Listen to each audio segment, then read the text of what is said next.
Hello everybody and welcome back to another video to keep you company if you need it. A little series of videos which come out on more or less a monthly basis where I just chat absolute nonsense for a couple of hours just so then you can have this on in the background if you want something while you're playing a game or doing chores or doing some work, or if you genuinely need, a little bit more uh, company just to get you through the day. That's what it's here for. And once again, I am joined by the wonderful Urukimanya. Hello, Hi, hello. everyone. Thank you, Scott Sword, for having me on again. Oh, you're most welcome. You're always welcome back on the It's podcast. always a pleasure. Every time we've had these discussions, at least between the two of us, we've both had a great time. I don't know what the listeners think. Absolutely. I hope so. Well, the first video went down very well. So just let people know, as of the time of recording, the previous episode hasn't come out yet. The joys of having to record stuff in advance. So yeah, we haven't seen the feedback yet. I've actually premiered it today. It's coming out in like 9 days' time, right? So we're recording this on the 21st of June. So yeah, we don't know what the feedback is from the second episode, but basically we didn't talk about anything we wanted to for the whole 2 hours of that podcast. We got Yeah, we somewhat got to the end. distracted. We got to the end, and I was like, "Well, we're going to be recording to cover Scott Sword's summer break anyway. We won't be able to respond to feedback so timely. Let's save the main topic for next time." Absolutely. So that's what we're going to do here today. We're going to try and stay on course somewhat. We'll try. We'll Apologies try. if, yeah, that's all we can do. But I think we were saying it afterwards. Like the fact we spoke for almost like over 2 hours on completely. I mean, it was all relevant because on the topic, but talking about stuff that we didn't even mean to talk about, I think kind of shows like this is working. It's doing its job, and Definitely. we get on well enough to do that. Apologies if the audio is a little bit messy. I've had issues with my mic. It seems to be a bit lower than usual, so I've turned a rook down, but then that might now be I'm a little bit too loud. I'm looking at OBS and it looks like I'm maybe a little bit too loud. No, I'm dropping again. Sorry, I apologize in advance. It's as I said, it's now almost 10 to 11 my time. I just want to get this recorded while I'm still somewhat functioning. That's 10 to 11 at night, by the way, just to make it clear. So, yeah, I apologize if Yeah, there's any Scott audio Sword's issues. Scott Sword's a champ for staying up, and anyone who's listened to like the earliest audio of the videos on my channel knows that I am terrible at giving like good audio balance. It took me like 40 something episodes, I think, before I even started to realize how far down the audio needed to go on the game as opposed to my voice. Hmm. So I'm just grateful on for my part anyway that Scott Sword was forward thinking enough to sort of balance us before the call started. So hopefully the solution he came to ends up working out for this video. Yeah, we'll just see how it goes. But it looks all right. I don't think it's not going to be horrendous. It looks more or less at the same thing. Um, so yeah, so if you hear any yawning and stuff from me, that's nothing to do with a rook's conversation, quality of conversation. It's just me being tired. It's been a long week, but we should probably get into this. So yeah, we can't do any follow up from the previous episode because we haven't seen the feedback yet. But if anybody But did we watch the previous can. episode, then I hope you've enjoyed it. Oh, you did. I mean, you're right. There is actually a tiny bit of feedback, but that's coming from us, not from the Yeah, viewers. Yeah. we can give feedback from our own perspective, just not for feedback from the viewers. Hmm. So do you want to tell everybody what all that's about? Yeah, so what happened was we finished recording the last episode, and I woke up in the middle of the night in an absolute panic at how I'd messed something up. This is just an insight into how my mind works. And I realized I never fully explained myself when I was talking about the difference and why Scott Stewart even brought up the translation choice of pants versus trousers in my episode of Translation Board. And I ran downstairs. I was like, this is going to keep me up all night if I keep this to myself. So I ran onto Discord and I was like, Scott Sword, I've made a terrible mistake. I realized that pants is like a word for underwear in British English, and trousers is like what we in the US associate with pants, right? And for me, those two words are synonymous. And I just assumed that you knew that too, and I realized afterwards that you didn't, and we need to fix this right now. That's I'm even going funny. back to bed. Because of the time difference, it must have been like 2:30 in the morning for you. Because I woke up Yeah, it about was. 8:30, and I just saw this message. I was like, "Wait, a rook messaged me 5 minutes ago." this this stream of consciousness. And you're like, I'm off to bed. Yep. It's like, okay, now I'm going back to sleep. Uh, so yeah, to be fair, there was something based upon that I forgot to mention. But yeah, I mean you're right. I hadn't realized that in America, trousers and pants were synonymous. I always thought it was just you use the word pants and that's it. I didn't realize there was Ah. actually the synonymous, that you could you use the two. But then, if they're synonymous, then how does that work? Is pants just like the more colloquial word? But if you see them officially in like a shop, it'll say trousers. How does that work then? I think it's just a matter of like frequency of use. So I think if you say the word trousers to anyone in the States, they're going to know what you're talking about.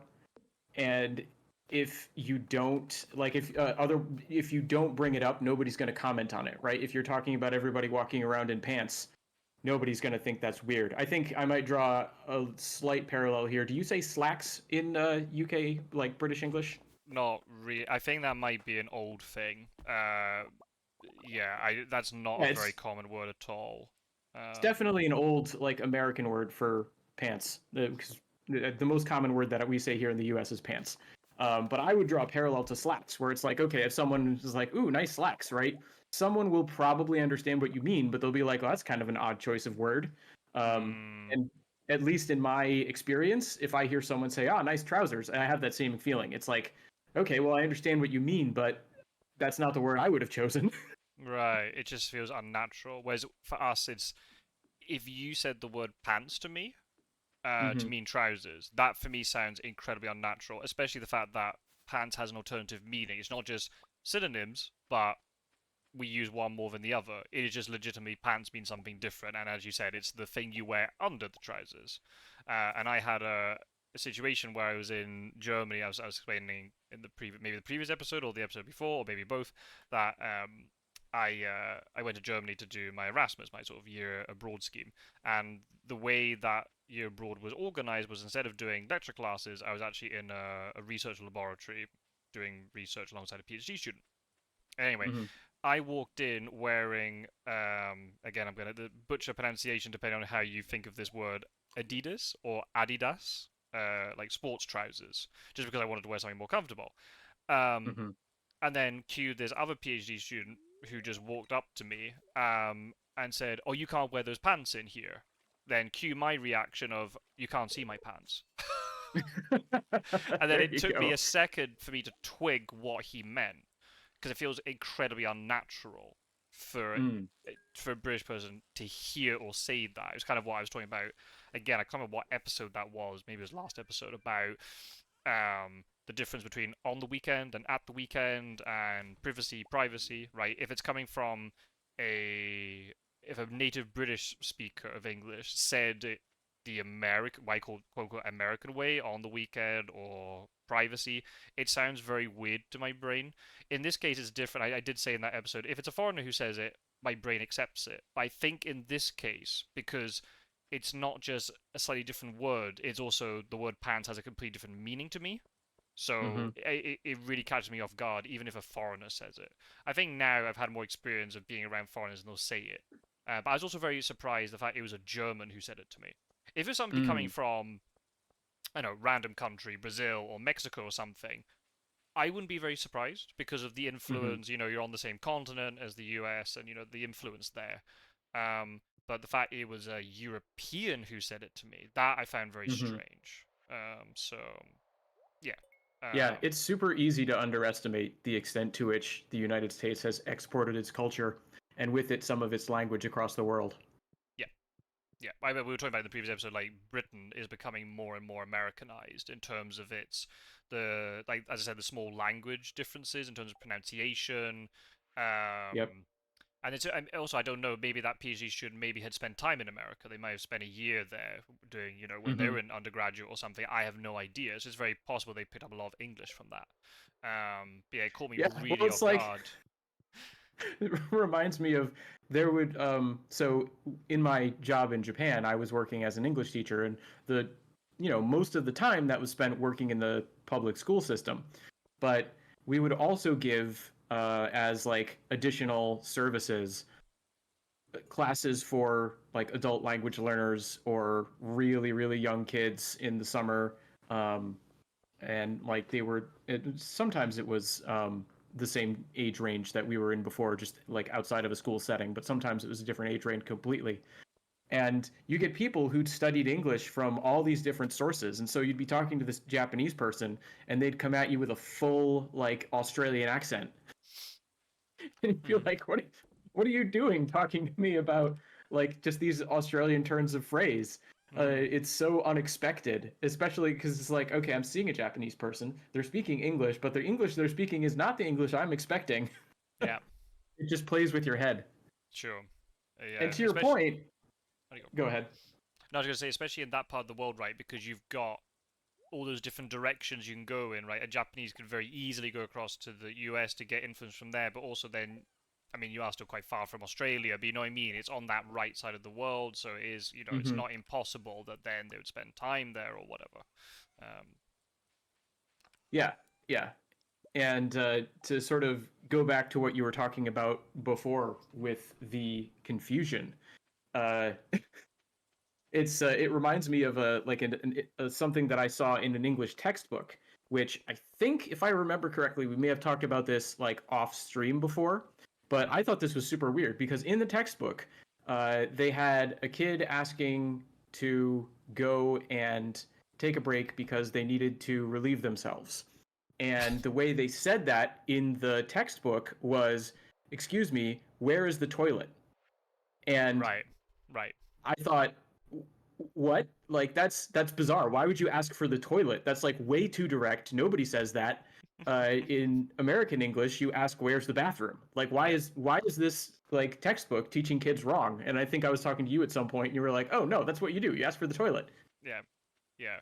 British people are we have taboos about certain things, but bodily functions and that sort of stuff we have no taboo about. We are very, in this sense, we're very direct. We'll say, "Where's the toilet?" To make it, when you do then get people who say, "Where's the bathroom?" Especially in school, it's always quite funny. Every time a kid will be like, "Oh, can I go to the bathroom?" to the teacher, we'll be like, "Why are you going to the bathroom? There's no bath." It sounds like such a weird, like we have no like. Okay, it depends on the situation. Obviously, this would never happen. But if I was in a really sort of upper class situation, I don't know how this ever be. If I ever met the royalty, I would not say the word toilet in front of them. I think, but with normal day to day conversation, we have no issue at all to say toilet. It's absolutely Mm-hmm. fine. There is no issue with it at all. Um, yeah, but I know you got the word bathroom, then you also use the word restroom as Yep. well. Whereas is Mm-hmm. restroom more in a public setting, whereas bathrooms in the house? Yes, that would be the distinction that I would use. Yeah. And when I went to Canada, I found out that most people there say washroom. Interesting. Yeah, Okay. and I was like, because I would ask for the bathroom, and they'd be like, "Oh yeah, the washroom's right over there." And I think, I like that's not so far off from me. I was more surprised by the textbook being like, "Where's the toilet?" Hmm. than I was by washroom. But I heard it enough in Canada that I was like, I think this is a legitimate difference here. I think everybody in Canada calls it the washroom, and we call it the bathroom or the restroom. Hmm. Interesting. Yeah, but I don't think it's like a super hard distinction. Because It's I it's think if you were in public and you asked for a bathroom, people would still understand you. But I do probably. think, as a general rule, it would sound a little bit weird if you were in someone's house and you asked for the restroom. Maybe just a Hmm. little though, because I can't see that as being too bizarre. But I was just I thinking don't know. the That might also be regional. Go ahead. it could be. Yeah. I was also thinking for me, again, this might be more of a because of my English family roots. So this is Hmm. again, this is gonna be a bit of a confusing thing to explain to people. We're already deviating, but it's fine. I love it. Even though I keep saying I'm Scottish, I was actually born in England to two English parents. So a lot of the language I learned came from them. And even though I Hmm. have picked up bits and pieces, I still have retained quite a lot of that sort of standard RP British pronunciation slash vocabulary. Um, so again, this might be a Southern English thing and not a Scottish thing, but if you're out in public and you want to be a little bit more polite about it, I would ask, if I was in a restaurant, for example, I might ask, "Where are the gents?" Hmm. Literally, "Where's the gentleman's bathroom?" And then Right, same, if like the you're a girl, you gentleman's. could Yeah. say, "Where's the ladies?" Okay. That would be I've the way we never get heard around that. that. I don't know how it works in America, but often on the doors of the toilets in my country, it will literally say "gents," "ladies," Interesting. as well as the symbol. Yeah, Um, we've got the symbol everywhere. I think that's like I think there's also places that have like men's and women's, but it's mostly the symbols that do the heavy lifting. At least that's what's coming to my mind. I don't think I've ever. I think maybe like here or there in a bar, I might see like gents and ladies, but that's really rare, and I would never like that. That would not be a term that I would reach for in common speech. hmm. Again, if you want to be a little bit more like a bit more of a euphemism, you might say the little boys' room or the little girls' room, but that might be very That old-fashioned one, now. My that my one pet we do. Yeah, my that one I've parents heard say before. that. Yeah. Okay.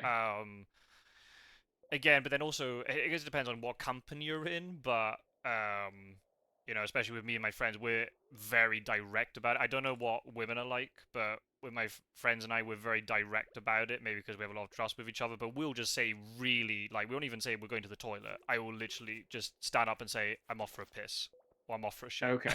and off you go. And normally that'll be followed by oh thank you, too much information, right? Um, if you want again, another euphemism we use is I'm going to spend a penny. Hmm. I don't know if that's an expression they use in the States that comes from the old Nope. days where to use public toilets in the UK you had to literally spend a penny coin to get access.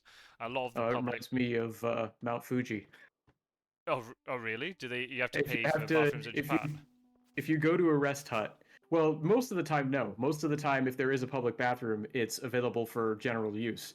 But if you're at a rest hut on Mount Fuji and you want to use the bathroom, you got to pay like 500 yen or whatever. Like I don't know what the cost is these days, Mm, but you definitely have to pay for it. wow. Okay. Yeah, but is that's okay? But in the States, do you have to pay for public No. restrooms, bathrooms? I mean, obviously, if it's inside a restaurant, if it's inside an establishment, no. But if it's in, do you have public toilets in the street? Not in the street. We have them in parks and places like that. Okay. Um, we have some in the streets. Not they're not normally like a Portakabin style because a lot of the streets in the UK are quite oldie woldy, right? Hmm. So there'll be like little like almost like underground toilets and things, and you just see like a Ooh. little like steps going down into the abyss, and it'll be like toilets, gents, ladies, whatever. Um, so they still exist. But that's something that I get really pissed off with in Spain.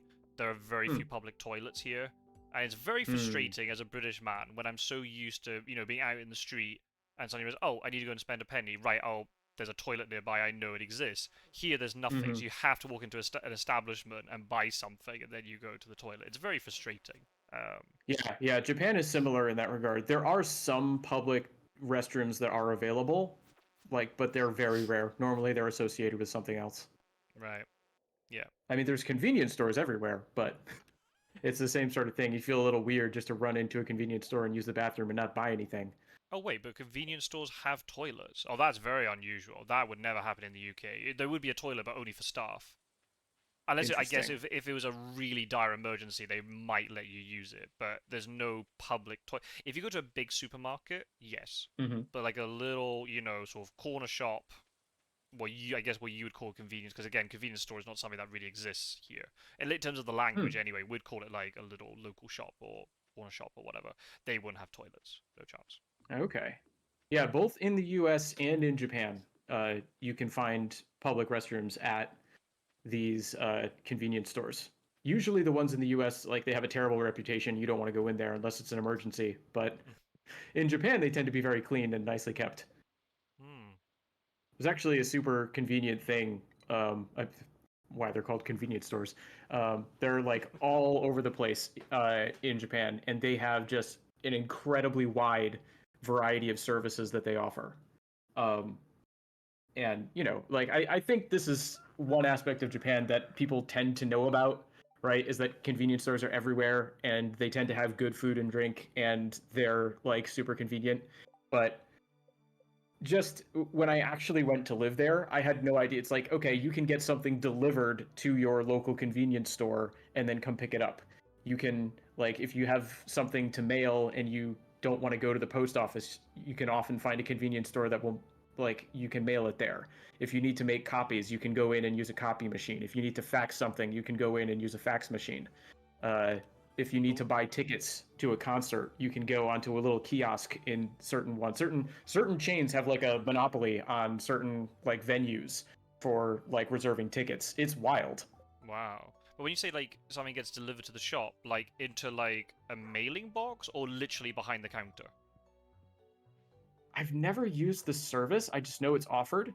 So I imagine they keep it behind the counter most of the time. But if you're Wow. like mailing, if like that's if they're receiving something for you. If you're mailing it out, there are usually like there's usually like a specially marked post box, so you could just put it in there. But it is a service that a lot of convenience stores offer. Right. Okay. I'm trying to remember. In the UK, oh, they must have them now. Here, yeah, and I remember in Germany as well. I remember getting something delivered to me, and I managed to get it delivered. I think it was through DHL or one of the other companies, and I got it delivered to a box that was really close to where I lived, and they gave you like a code with an email, and you can go and get the right box and put in the code, and they'll open with your package or whatever it was. Or maybe when I was I posting see. something, I can't remember. But no, in the UK, you would never be able to go to like some sort of random, like like a little convenience shop or store or whatever, and be like, oh yeah, Hmm. I'm getting a package delivered in a few days. Can you keep it for me? That would just never happen. It has to get Yeah. to the. It'll get delivered directly to your house, or Hmm. you do have a thing called a PO box, a post office box, which is Mm-hmm. literally a mailing box, and all the letters that get put into there. Then you come along every so often, you open it, and you take everything out. That would, yeah, Yeah, we've that got PO situation. boxes. Yeah, we've got PO boxes in the States, and I don't know if they have them in Japan. I'd be a little surprised if they didn't. I'm pretty sure they do. Hmm. I always used to see it when I was a kid on like kids' TV shows and things. If you wanted to write a letter to the you can tell how old I am. No email. If you wanted to write a letter Hmm. to the TV show, all the addresses always had PO boxes. Yep, That's the yep. It only was time the I ever same saw them. thing. Same thing for me. Anytime you gave out an address, you saw an address on a TV show, it was always the PO box. I Hmm. didn't even know what that meant until much later, but I just heard it all the time. Mm. I think I must have found out quite young, because I must have asked my mum at some point, "What's a PO box?" And she was like, "It's." I just thought it was another part of the address, right? Like I didn't think to question it beyond that. Mm. Yeah, we could have a whole we could end up having a whole podcast about UK US differences, because just a lot of them are quite interesting to me. So then you got like the Yeah. whole thing with the spelling differences too, right? On top of Mm-hmm. all that, rejecting the British spelling, especially with OUs and all this sort of thing, right? It's quite funny. That's right. Yeah, deliberate project by Noah Webster. Mm-hmm. Yeah, yeah, yeah. Is that the guy who then was it the Merriam-Webster dictionary? Is that the Webster from that? Yes, he is the Webster half of the Merriam-Webster dictionary. So it Ah. was those were originally two different dictionaries, and they joined up to become like the definitive American English dictionary. Look at that. Yep. Outrageous. And Noah Webster's dictionary, he was in his patriotic fervor, he was like, we can rationalize the language and disassociate ourselves from those, tyrannical Brits. You didn't go far enough. There's a lot of things you didn't change. Yeah, well, apparently he wanted to change more, and people just wouldn't stand for it. Oh, really? Yeah, You're being too radical now. that's right. It's like, whoa, whoa, whoa. I'm okay with dropping a few U's here and there, but we're not going to totally rationalize our spelling system. That would be ridiculous. Imagine Oh, spelling words how they sound. oh, no. Can't be coping with that. No No, way. no, no. How are you supposed to confuse all the foreigners? That's right. We've got all our easy verb conjugations and sentence structure. They got to have something difficult to deal with. Phrasal verbs that's, and difficult pronunciation spelling rules. That will do. That will do it. that's right. Yeah. Oh man, we could have a whole one about British town names. Oh my god, you'll lose Oh, your yeah. mind over them. Okay, everything Mm-hmm. everywhere in the States is just everything's so literal. There are a couple which I Mm-hmm. don't really understand. Like you've got Kansas, but then it's Mm-hmm. Arkansas. No, Arkansas. Right. What happened to the S at the end of Arkansas? What happened there? Yeah. Um, but yeah, Yeah. oh, If we like if we ever do that, I got to get a list of crazy U.S. like town names and things because there are some here that you would never guess. Oh, we Like, could we could quiz out of it. We'll see which one fares better. It might be an absolute train absolutely. wreck, by the way. We could easily do Oh, it. I'm sure I'd get destroyed for my part. Like, I have no understanding of the logic of British English place names, but America has its fair share of bizarre ones. I'll just leave it at that. Oh, interesting. Okay. Okay, okay. Are they the ones which are from the indigenous? I'm a bit tyrannical. I don't like calling them Indians. I call them Native Americans. But I know maybe that term's Yeah, incorrect. Native Americans is a pretty standard term over here. Because the problem is for me, an Indian is someone from India. But I Right. realize there is a meaning, isn't it? Didn't it stem from the whole fact when America got discovered, quote unquote, Hmm. even though there were humans already there, they thought they'd hit India, so that's where the whole Indian term came from, and maybe Yeah, that's yeah, just nonsense. exactly. Columbus was convinced he'd found the Indies. He'd found the other route around the world and actually come out into India, right? So that's why they're Indians. Mm, But or that's why he called them. They're not Indians. They're whatever they want to call themselves. Native Americans, like I said, is pretty standard. So, okay, um, interesting. Okay. yeah. Oh, so yeah, we can. That's definitely a topic for another day. We can easily do that. Oh yeah, yeah. And I do think, to your point, like a lot of the spelling that seems a little bit off comes from Native American like appropriations, but not all. Some of it's just good old fashioned weirdness. So I don't know. You might have this over in Britain too, so you might be able to get this one. But there's a town that's not too far away from where I live that's spelled Worcester. How would you pronounce that? Worcester.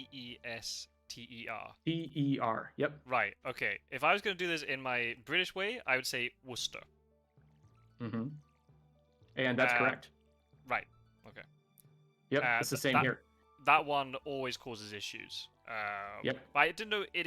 I didn't know the town also existed in the U.S. and you pronounce it the same way. Because surely you just It pronounce it does. as Worcester. I can't even pronounce it incorrectly. It's so weird. Worcester or Yeah. Worcester. Yeah. Well, that's why, like, because when I was growing up, this is what sort of blew my mind. Is I would be looking at a map and be like, "Ooh, like how far away is Worcester?"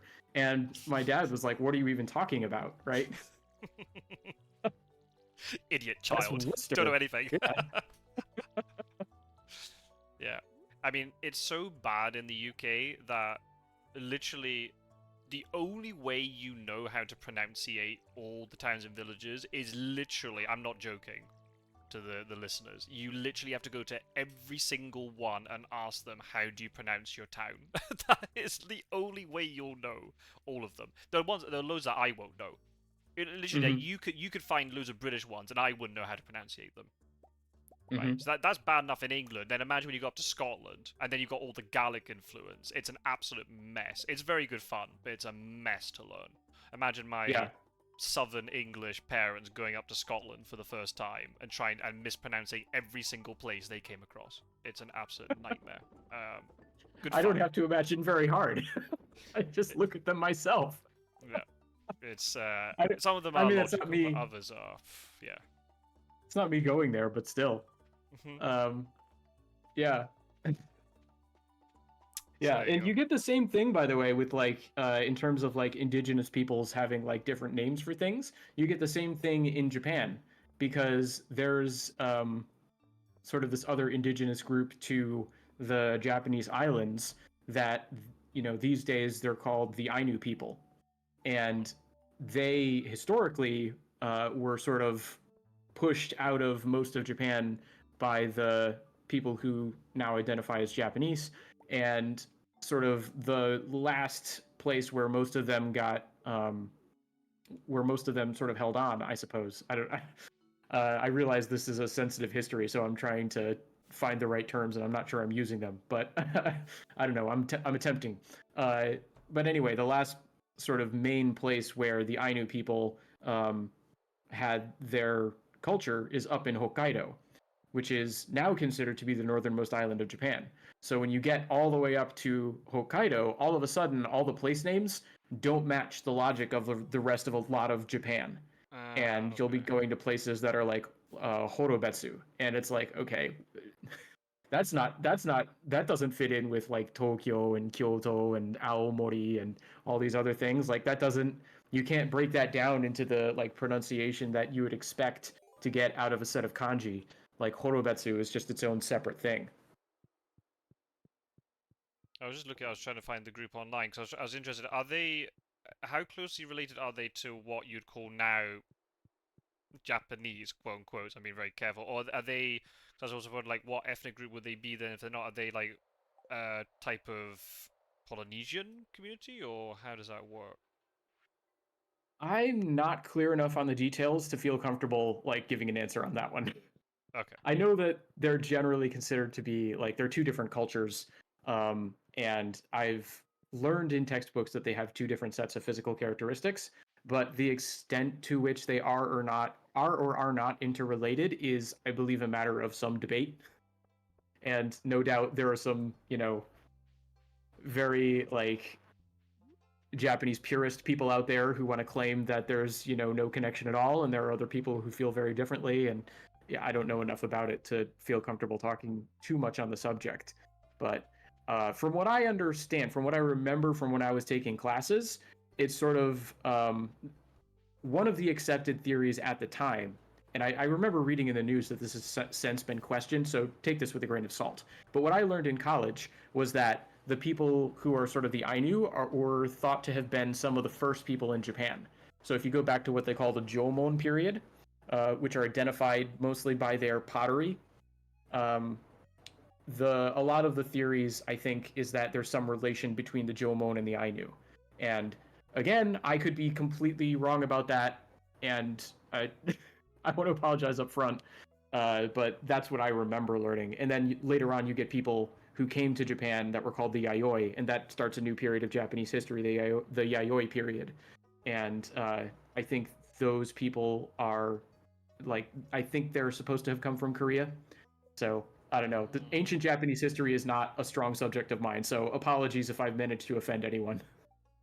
I was looking on the Wikipedia a little bit. So they're saying here, again, take a pinch of salt because it is Wikipedia. They're saying as of 2008, there are only about 100 native Ainu speakers. So yeah, it's definitely they're trying to revitalize it. Yeah, looking at the map, yeah, it's all the northern part, a little bit into Russia. Well, no, what is now modern day Russia as well.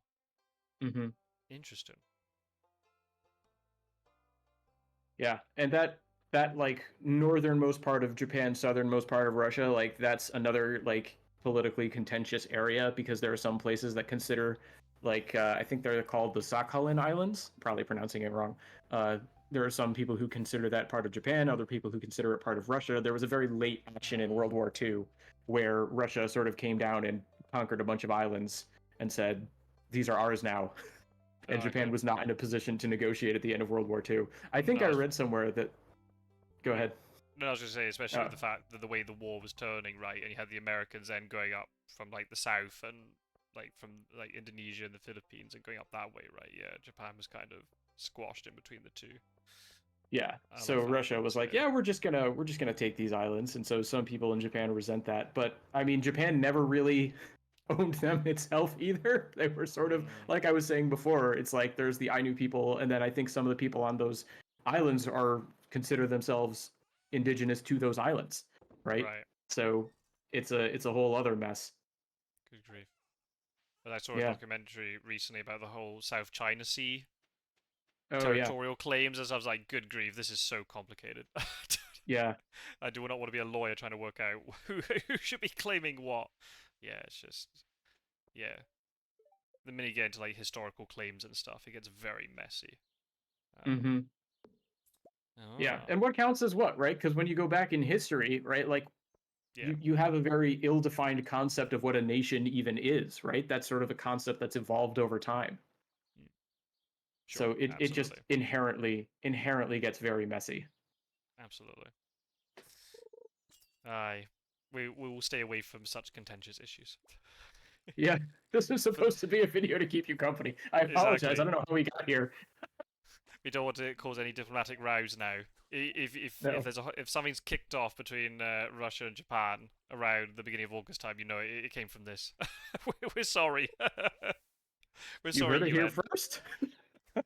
Yes, Oh dear. Yeah. Shall we transition onto one of our main Yeah, topics? I don't know what why main topic you not? want to go for, but you can pick. I think you're going to be leading this conversation, so Oh, by okay. all means, pick what you want to do, and we'll just roll with it. All right. Well, I'll start by sort of going back to a topic that we discussed before. This is I had originally planned. I had a brilliant plan. You'll never believe this. I had a brilliant plan to transition us from the talk of bathrooms to the talk of the layout of Japanese houses, Okay. because that's sort of the other half of my sort of culture shock story. I think I mentioned. I think it was 2 episodes ago, where I was saying like people would come up to me and be like, "Hey, like what's something that gave you culture shock when you came from Japan?" And they're looking for this really funny story, right? And I felt like I couldn't give it to them. And one of the one of my go-to things was the cars on the other side of the road, right? Like, yeah, I knew it Mhm. was happening, but I didn't know what it was like to experience it, and so that still took some getting used to. But then my other go-to answer was like your showers are bizarre. Just What? the way that they've set up like because Japan has a very strong bathing culture, and so the way that they've set up what I think of as their bathroom is just very different than what they have in the U.S. And I don't know what it's like in Spain or the U.K. So you can inform me like on those like what things are like in those areas, I guess. But like so just to give you an idea, I'm gonna like imagine back to the place that I was living when I moved to Japan and joined the JET program, where you'd open the door and okay, so first there's a difference that's ahead of everything else. You open the door and you're in this like bare concrete floor, and there's a raised section maybe 3 to 4 feet ahead of you, which is where the actual like wood floor of the place starts, and that's the genkan. And if you look to your right, there will be like a little box that you can open, or box. It's like a set of it's like a cupboard. You open these not drawers. You open these doors and you can put in some your shoes, because the idea Right. is the genkan is like where everything gets muddy, and then you take your shoes off, you put them in the little cabinet where the shoes go, and then you can go into the house in slippers. And or if you want, you can use what they call indoor shoes. Indoor shoes don't tend to be used in the home as much, from my what I understand. They tend to be more of a work thing, because they also have those like genkan, the front entrance types places, in most businesses. You got to take off your shoes and switch to another set of shoes for use indoors, Really? or slippers. Yeah, Goodness me. yeah, it's not just a home architecture thing. That's like a general architecture thing. It's not unusual to have buildings in Japan where you just have to take off your shoes. And schools are all that way too. So when the kids come to school in the morning, they all go into the front hall and they all have to take off their shoes and switch to their indoor school shoes. So immediately that raises a couple of questions. Okay, silly Go ahead. questions. But I'm going to ask. So Yep. firstly, I think now I've answered one in my head. So firstly, what happens if you forget your other shoes? They usually have a wide selection of slippers that you can just grab. Of course they And do. yeah, and but they also have like it's sort of like you have your locker. You have your little I want to call it a foot locker, because it's literally where you put your shoes, right? So what you do is you've got your own like assigned shoe box when you go to a place. If you're there all the time. If you're just a guest, you'll probably use slippers. But if you're there all the time, like if this is we're talking about kids coming to school, they'll stand around in the front entrance of the Genkan, and they'll go to their assigned shoe box, and they'll take off their outdoor shoes, and they'll take out their indoor shoes from the box, put those on, and walk around. Anytime they go back outside, they'll take off those indoor shoes. So the indoor shoes are always at the school. Or in my case, because I was working out of, at least for the first year or two, I was working out of a sort of satellite location for the Board of Education called the General Educational Center. And so I had my own little cubby where I had indoor shoes that I always wore there, and those shoes were just always at that location, and I would switch into those when I came in and switch out of them when I left. And so you never really have the opportunity to forget your shoes. Okay. There's no chance that you don't have them. Interesting. Okay. I was Yeah, gonna and then. if there is some mix up, again, right, they've got slippers that you can take. Right. So then my other question, then I suddenly realized something that then meant I don't need to ask this, but I'll ask it anyway. I'll embarrass myself in front of everybody.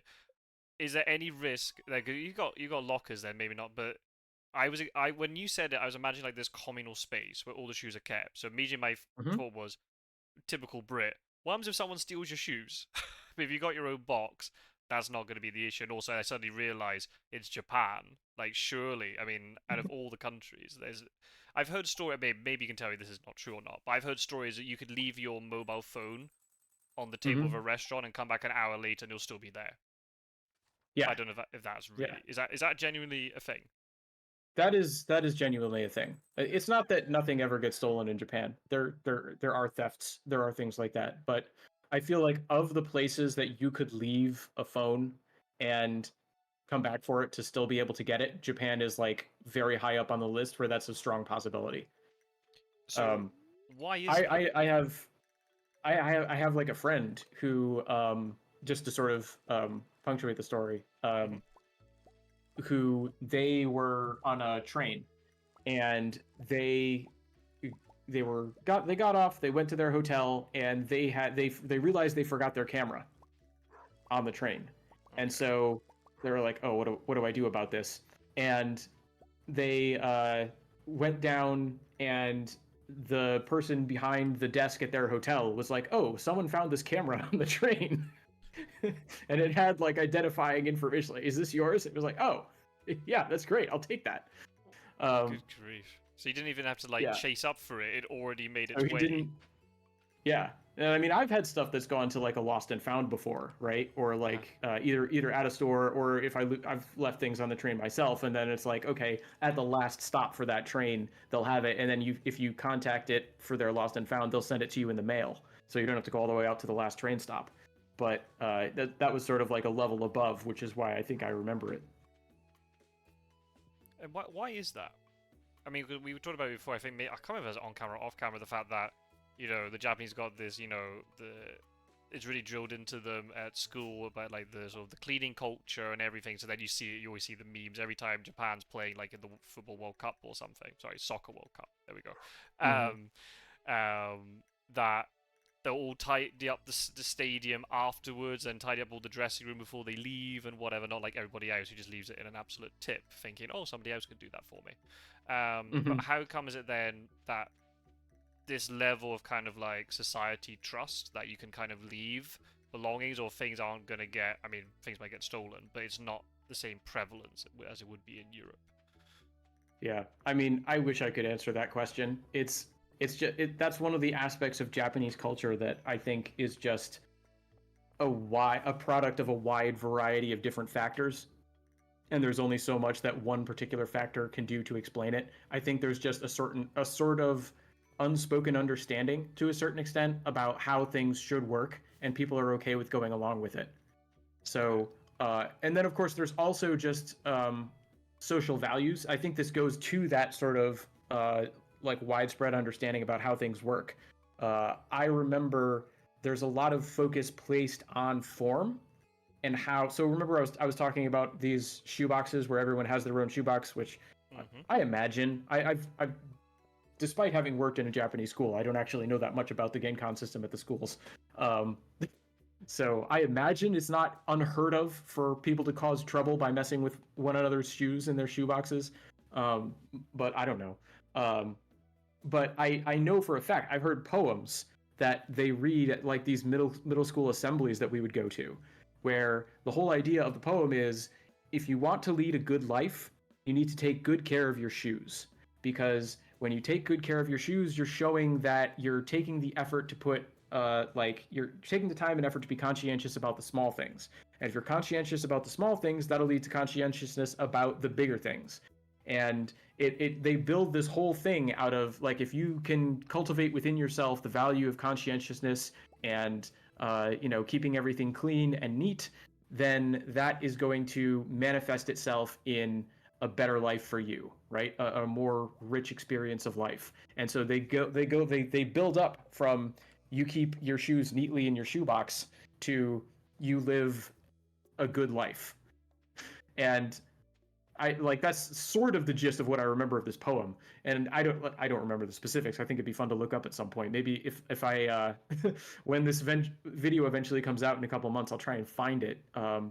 No promises, but if I do find it, I'll post it because I thought it was super interesting. I was like, wow, like what an interesting like different way of thinking than than I would think of. Although, Yeah. to be fair, I do remember growing up, like my grandmother being convinced that if I wanted to succeed in life, then it was imperative that I kept my room clean. I always had to keep my room like neat and tidy, and that was going to bring me success because that would foster good habits. I guess that's the same sort of thinking.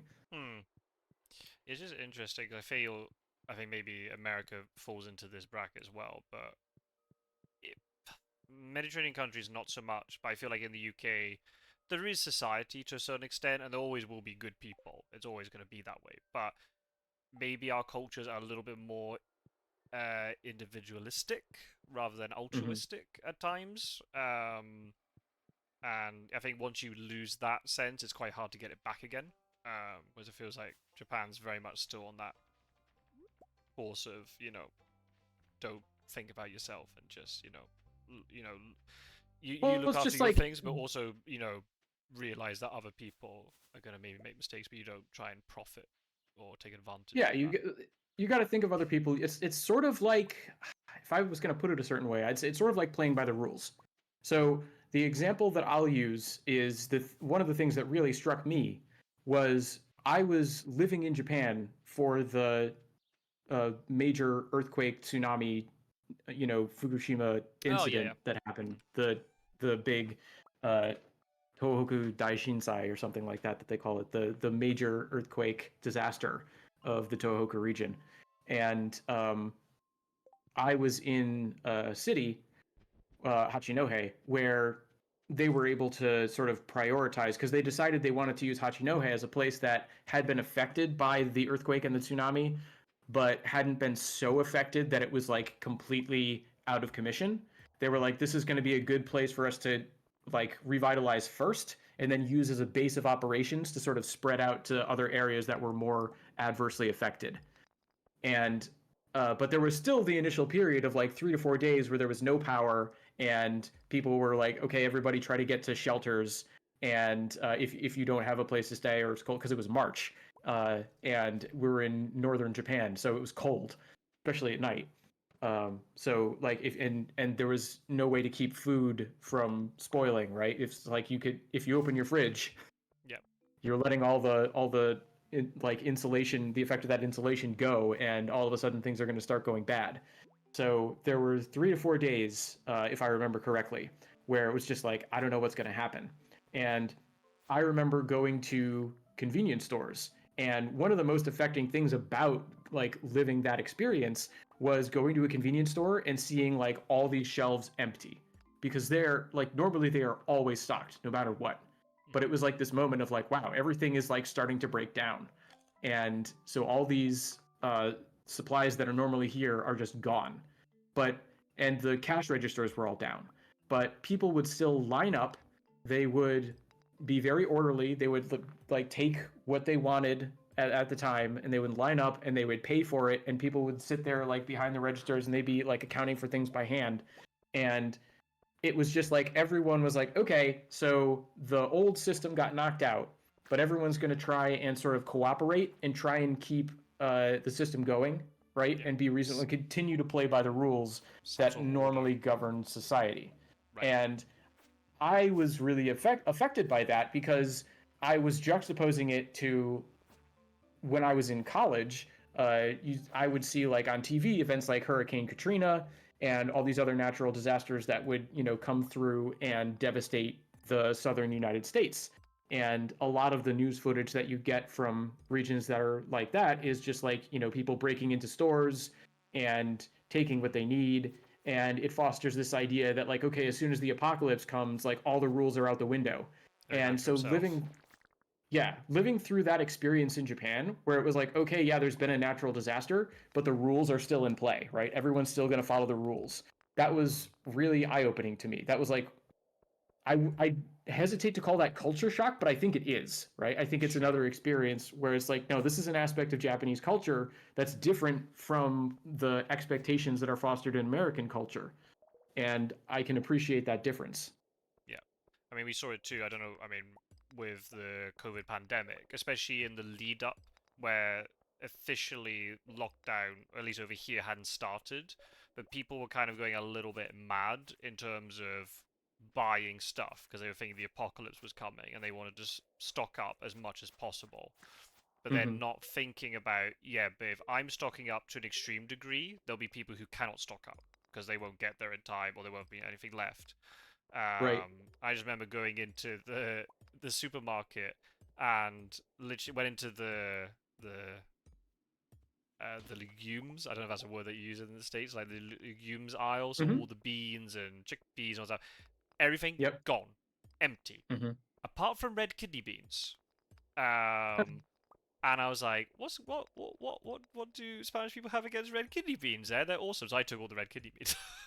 Nice. um, I think I would like to say that if you are, if in I hope I'd say that from an American perspective or a European perspective, if you are extremely affected by some sort of natural disaster, there would be this cohesive sense of society because everybody would be in the same boat. But if you're Hmm. somebody who's living maybe on the fringe of that disaster, you're affected but not extremely, then maybe yeah, there'll be this more breakdown and that sort of individualistic I have to survive and nobody else does mentality might kick in. Perhaps, I don't know. In the UK, Yeah. apart from COVID, we haven't really had anything. We're very lucky. We don't have a lot of, extreme weather events. Um, yeah, COVID was, yeah, I mean, you saw it everywhere, though. There's kind of this overbuying, sort of like panic, rather than actually thinking, if we just buy stuff normally, we're going to be absolutely fine. But you see it too, like, I mean, not exactly the same situation, but when you have a snowy Christmas, not that we've had one in the UK for quite a while, um, Hmm. I saw as a kid, people would be panic buying, or not even panic buying if it was a snowy Christmas. If the supermarket was shut for just one day over Christmas, people would be buying so much food. And you're just like, the supermarket's shut for one day. Calm yourselves. It's gonna be fine. Stop. So yeah, I can well imagine then if it's a disaster of sorts, then people just it turns into the wild wild west, and everyone's just in for themselves and screw everybody else kind of thing, which is really sad. It shouldn't be that way. You should all support each other and try and help each other through it. But yeah, Yeah. I feel yeah, I don't know, but I can't speak for American society, but yeah, European society is kind of drifting in the wrong direction on that. Spain is kind of good. Spain still has maybe Mediterranean countries in general. I can't speak for all of them because I haven't been, but Spain still has this more family-centric society, Hmm. which is very promising. Again, I'm stereotyping because there will always be families who are dysfunctional and don't cooperate. That's all. And then reverse, in my country, there will be families who are very functional and they're very centered on the family and the bonds and stuff. But as a Hmm. general rule, I find that Spanish families are way more connected than British families. So then when you've Yeah. got that more cohesive family unit, even if they don't get on all the time, the family is still very paramount. I feel then that maybe translates a little bit more in terms of then wider society. Um, Hmm. that's just my view on it. But again, I haven't experienced something as disastrous as something like a hurricane or an earthquake here, fortunately, because it just doesn't happen. COVID is like the closest thing, but then again, COVID is kind of like this very strange, unprecedented event, right? Um, Yeah. um, Yeah. so that's Yeah. We interesting. So saw we saw similar things. Go ahead. what I was going to say, I was going to segue back because I Yeah. distracted you from shoebox conversation. But if you wanted to, if there's Yeah. something else you wanted to mention, that was my fault asking you about thefts and things. That's all on me. Um, if something Oh, you no want to say problem at before you all. And I segue mean, back, then by all means go for it. yeah, like I was saying, right? I think I'm the one who took us here when I was like, oh, it's interesting to think that the reaction to a disaster is also cultural, right? The fact Mm. that that was my experience.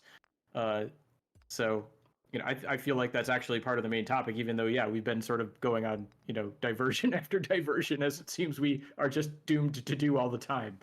Uh, but yeah, I was going to say that we saw similar things here, particularly in like regards to toilet paper over Oh, COVID. Like that was yeah, all just classic. gone, and like very quickly. And I remember reading articles. I don't know how true this is. I haven't followed up on any of it, but I remember reading articles that were talking about how there was no actual production issue in creating toilet paper. It's just that people's like mindset for being set up where they like they were an emergency mindset is what I'm trying to say. Yeah. And that created a huge buy up of all the toilet paper, which then Yeah. snowballed sort of like a like a traffic jam. It's like now it's all gone, so everyone's now scrambling when it comes back, and then it's all gone again, and Yeah. over and over again. Yeah. It's just the demand outstrips supply to such a great degree. Whereas, I mean, I heard the same over here that if people just bought normally, there would have been no Hmm. issue because Right. even though most people had to lock down, those key supply lines were kept open, and you had these key workers who would have to still transport stuff and things, and they were, trying to be protected as much as possible from the pandemic.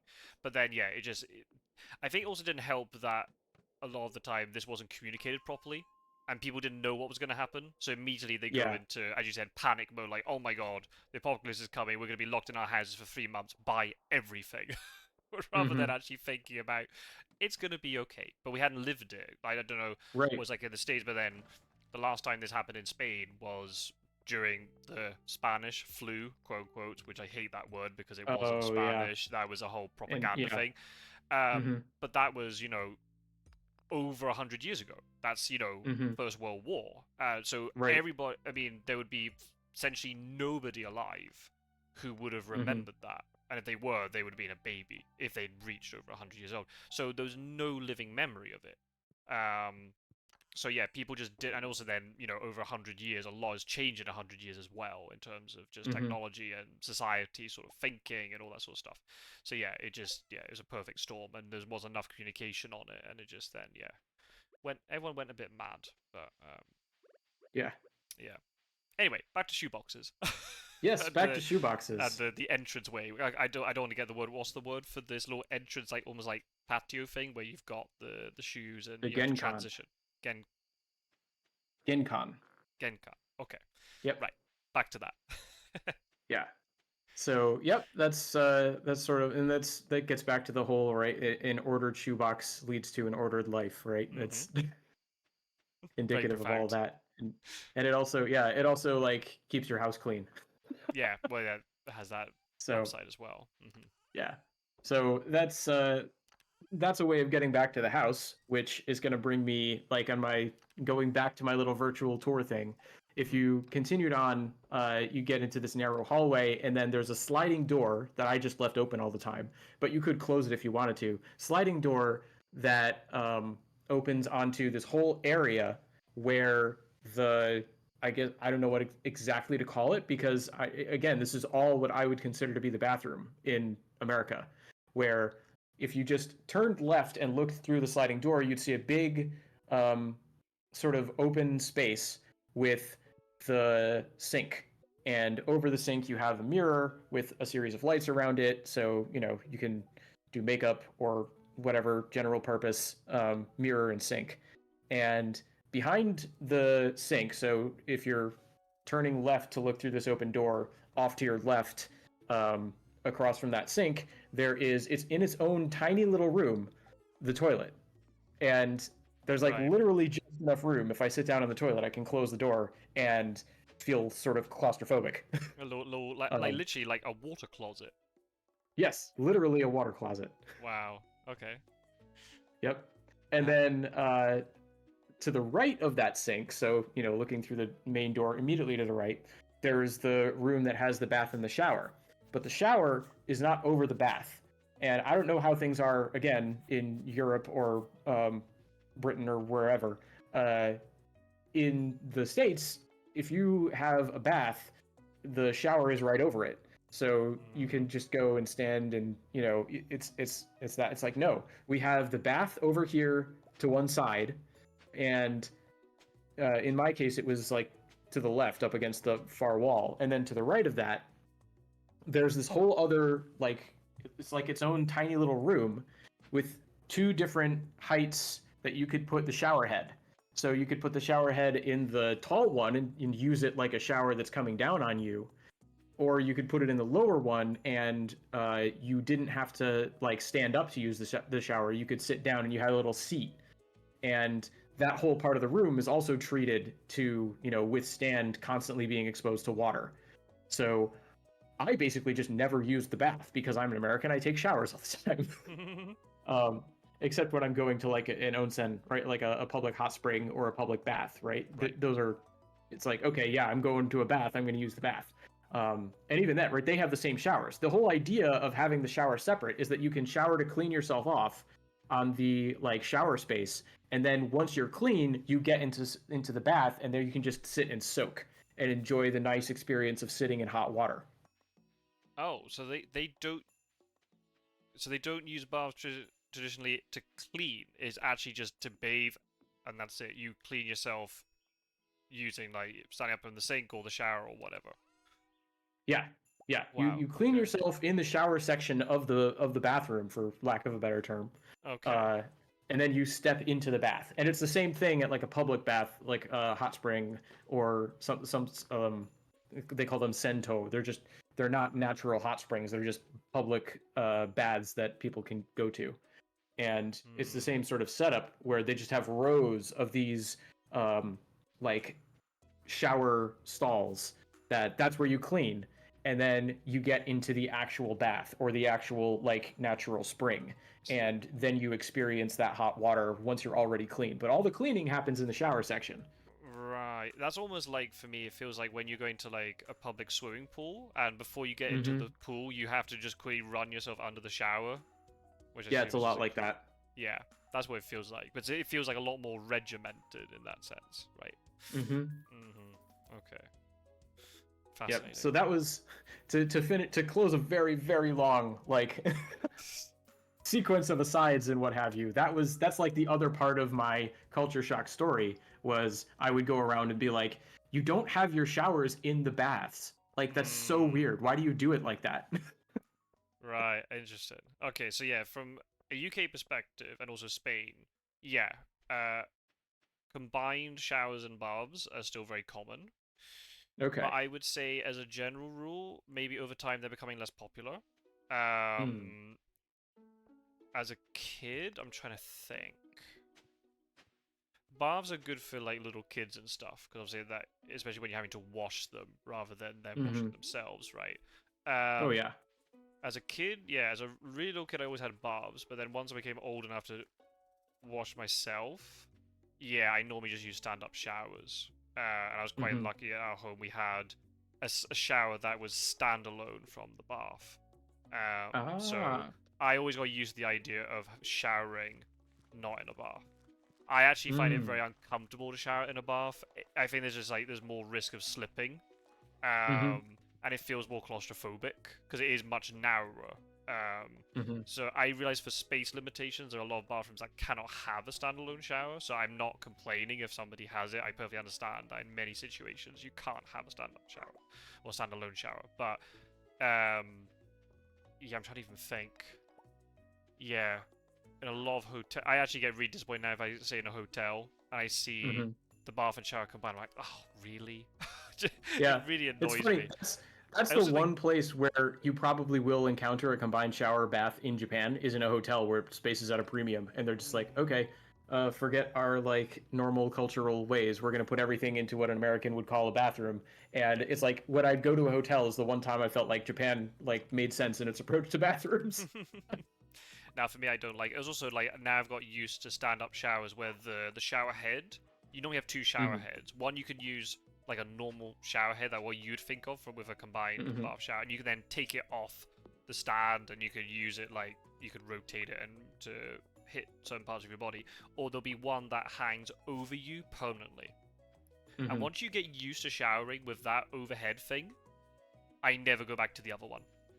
Oh, that's funny. And I find it really awkward. And I have to shower in a bath shower combo because then the shower head will be too low. So trying to wash my head when I'm standing up is very awkward, and it's projecting Ah, at the wrong angle. I'm like, oh, why can't you just go directly on top of my head? This is very infuriating.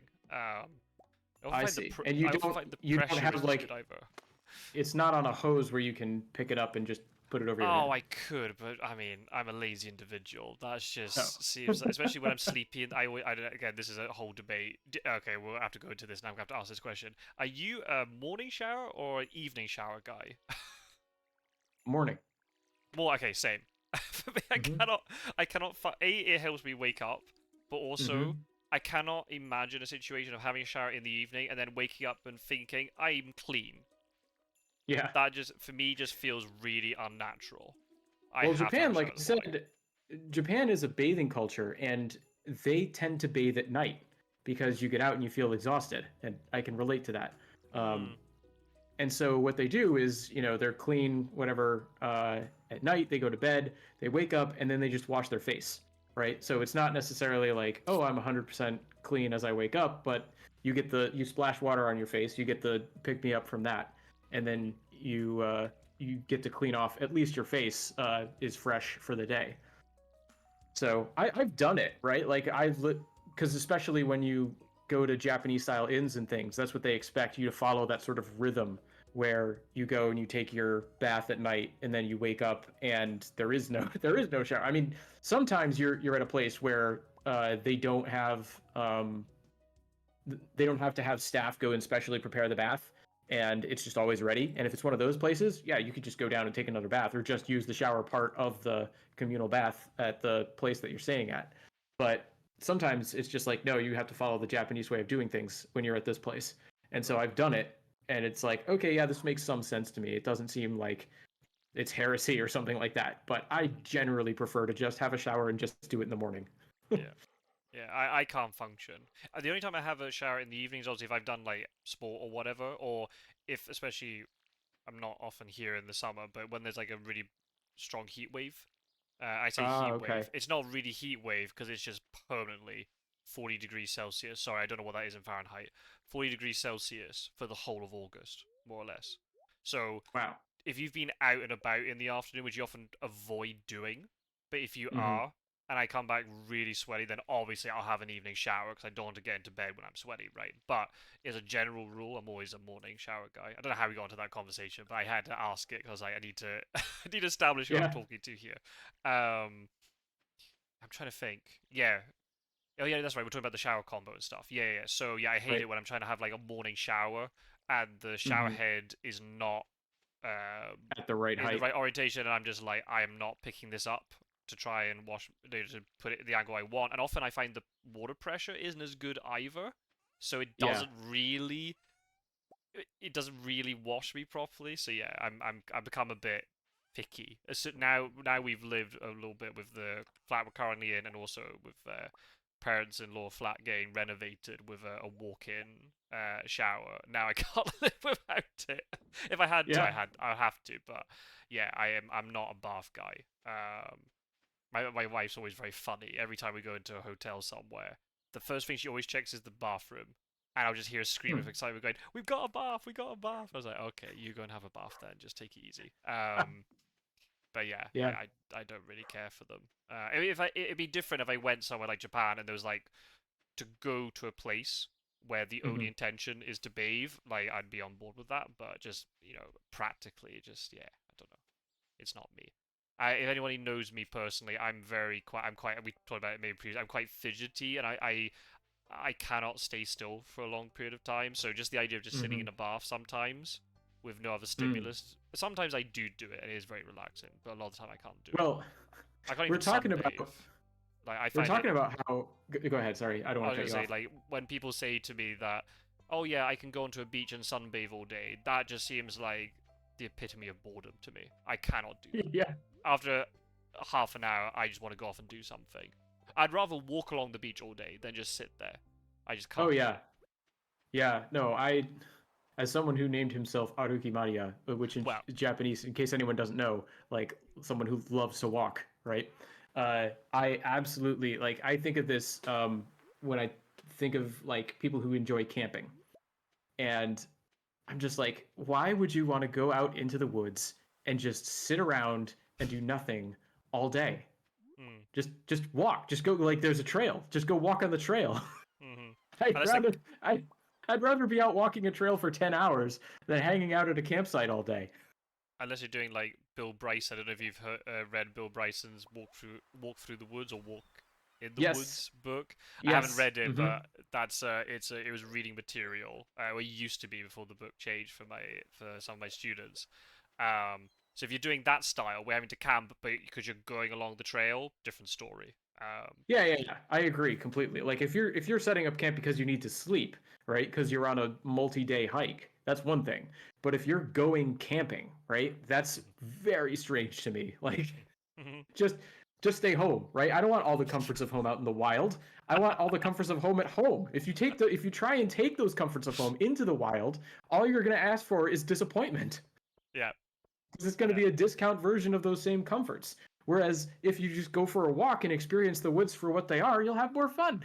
This is disappointment and wild animals who are gonna That's right. annoy you. Yeah, yeah, yeah. Yeah, and you're going to get bugs everywhere. Yeah, it's just why would you do that to yourself? Just stay at home. Exactly. Yeah, yeah. Yeah. I Oh read this dear. book when I was prepping to walk Japan, called The Ultimate Hiker's Guide to something or other. And I remember the first part of the title because I thought this was interesting. The guy who wrote the book makes this distinction. It's like, you want to be an ultimate hiker or do you want to be an ultimate camper? Where it's just these two different ways of experiencing the wilderness, right? There's the people who want to go out and they want to be the ultimate hiker. They want to walk the trails like me, and then there's the people who go on who they want to go out and they want to be in the wilderness.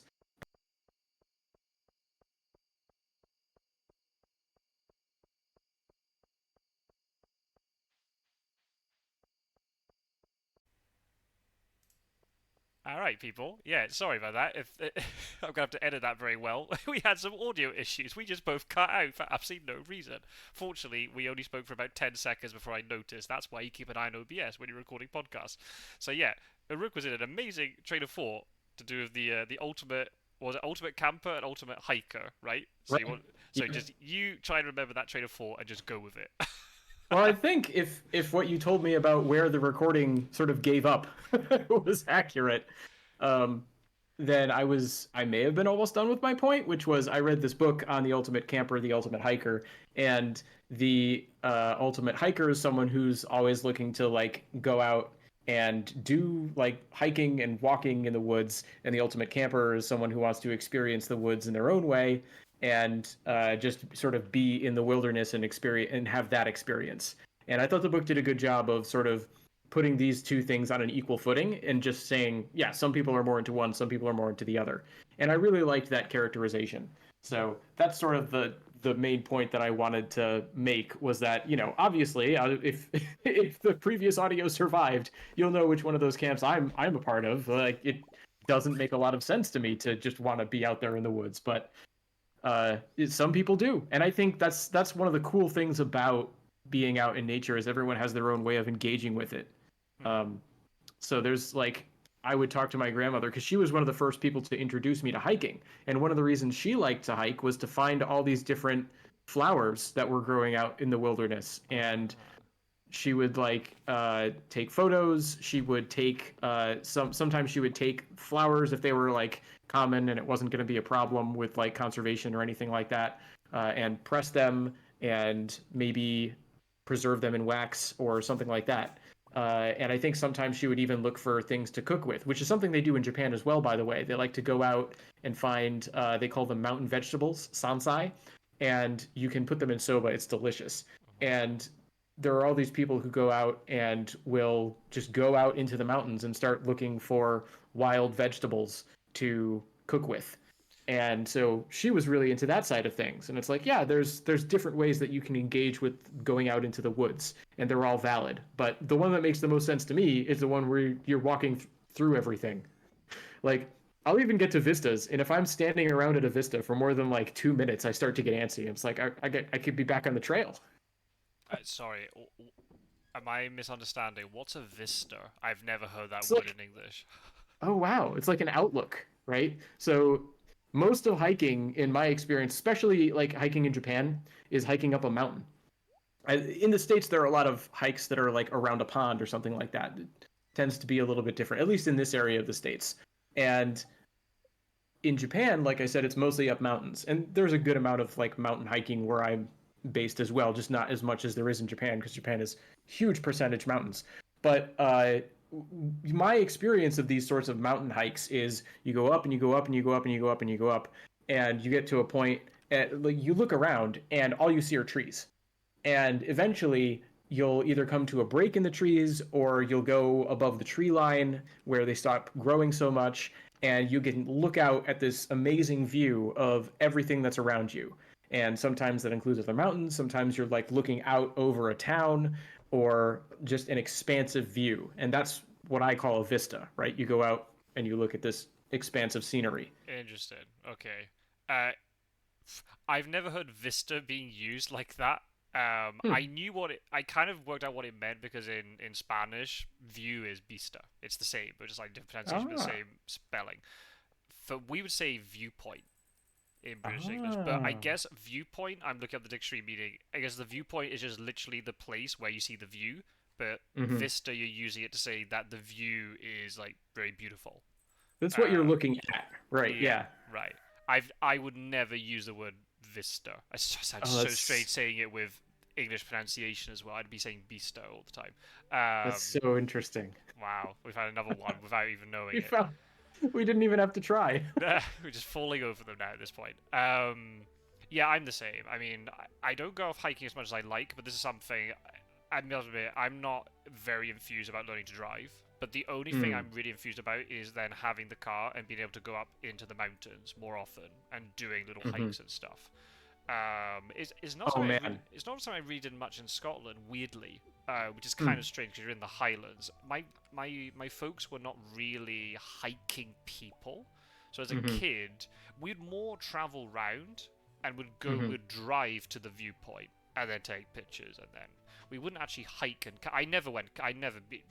I think I might have gone camping, but only with like Boy Scouts. Hmm. I've never actually been camping like as a family activity, and I've never done a lot of hiking. But something that when if my wife and I go off and we find like we stay in a little village somewhere, we'll go off on long walks through the woods or up mountain, not up mountains. I don't want to be dramatic about it, but like up a hill or something. There's a place where we went near where we live where there's vultures. There's a Oh, particular rock. There's lots of vultures that circle over it. So we that's exciting. went up there to have a look at them and also get the views of the village below and stuff. So that's something that I want to do when I get a car. I want us to go off for like little weekend trips up into the north of Spain because it's like Scotland, but Hmm. with better food. Sorry, Scotland, and slightly better weather. But then to see all these and experience all these, and then go to these also along the way, all these like little villages which are very rustic and very rural and traditional, right? So Hmm. yeah. So yeah, it's something that I've not really done as a kid, but yeah, I do like it.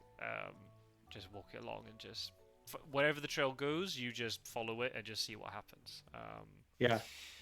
It's Um, interesting to me that you mentioned like one of the benefits of getting a car is being able to go on hikes because that's something that I found when I came back to the States. It was like, okay, if I want to go anywhere, I need a car.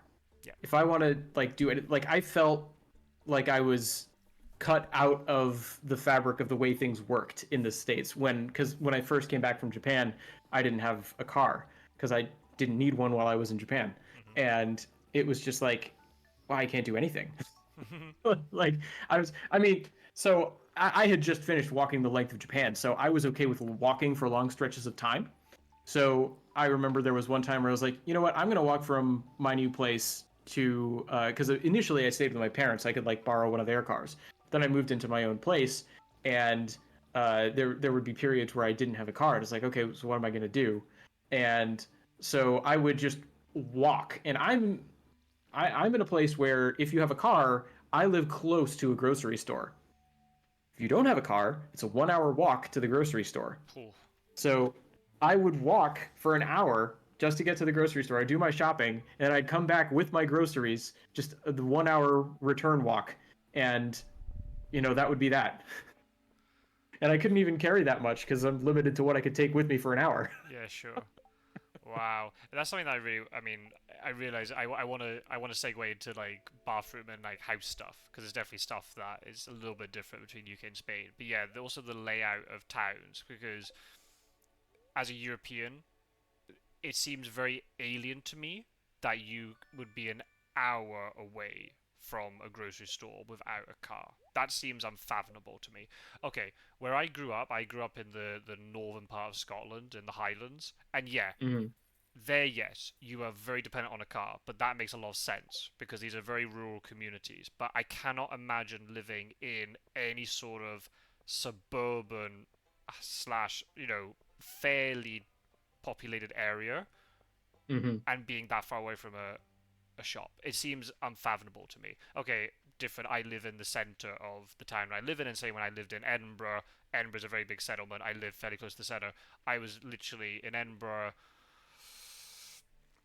I mean, I'm not even joking. 5 minutes away from the. I mean, there was actually a little convenient, what you'd call convenience store, or what we'd call like a little corner shop. Mm-hmm. 10 seconds away from my flat. To go to a Nice. proper bigger supermarket, you're looking at like 5 minutes. Where I'm living right Yeah. now, 2 minutes. I'm in a supermarket. Okay, I'm living in the very center.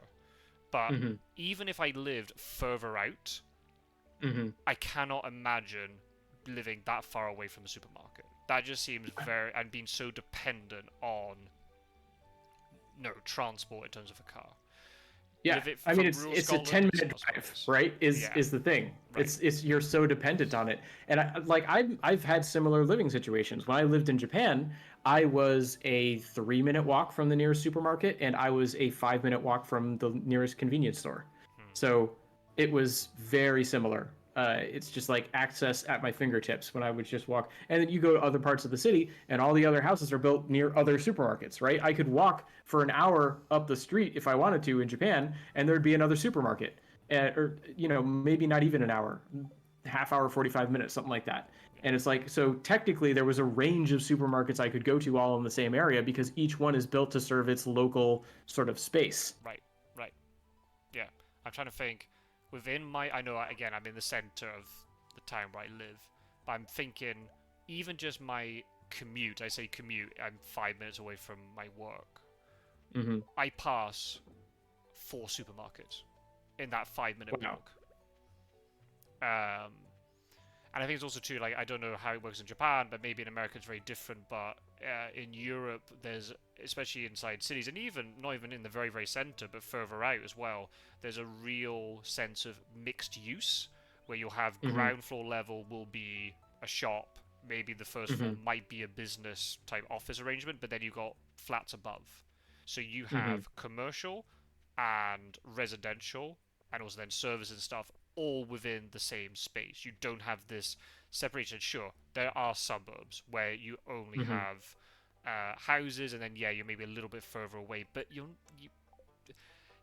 won't still be that far away from at least a supermarket.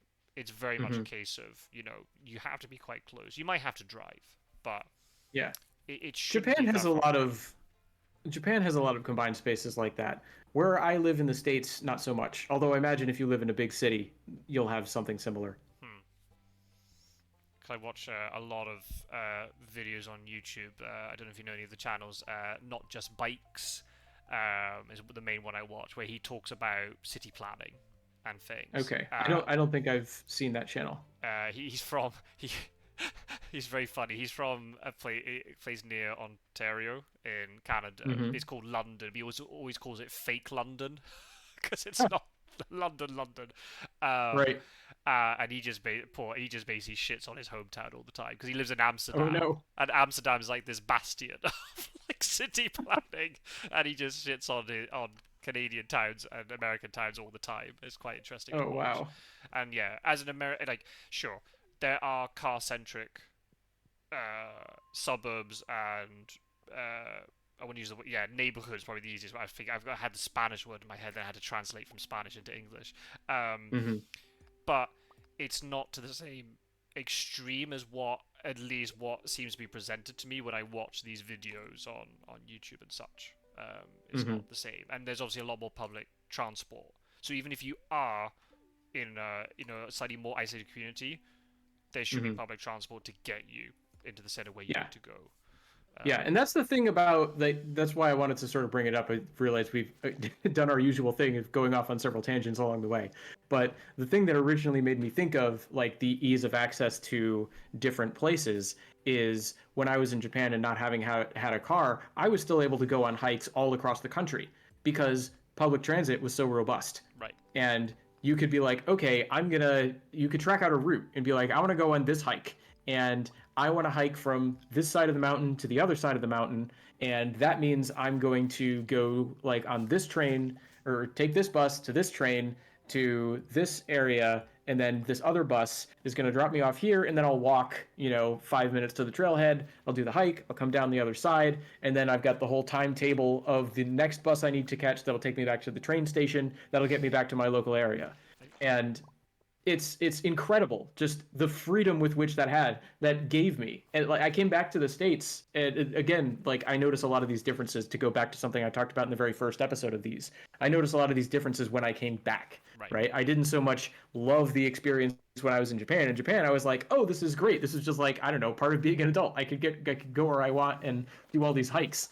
Whereas I came back to the States and was like, all right, I want to plan a hike where I go hiking into the Grand Canyon, or like somewhere along the rim, something like that, something to do with the Grand Canyon. I want to experience that place. I want to hike it. And I started to plan the trip like I'd planned a trip in Japan. And I realized there's no access to the Grand Canyon if you don't rent a car. Right. And I was like, seriously? Like, I have to rent a car? I don't want to rent a car. I don't want to have to fly to this city and then rent a car and drive for 3 hours. That sounds absurd. Why can't I? Why is there no public transit? It was crazy. Yeah. And there's so many like out and backs, right? Like you don't think about how it affects the hikes themselves. Because in Japan, I could do, like I said, I could traverse. I could start on one side of the mountain and end on the other, and rely on public transit to be the glue that got me where I needed to go before and after. Sure. And in the States, it's like if you park your car and you go for a hike, you got to get back to that car. Right. Yeah. I would end up working out systems, because I did a sort of lengthy series of hikes in my current like local area of New England. And what I would do is I would get my dad to like drop me off at one end with my car and then drive me to the start of the trail and then drive home.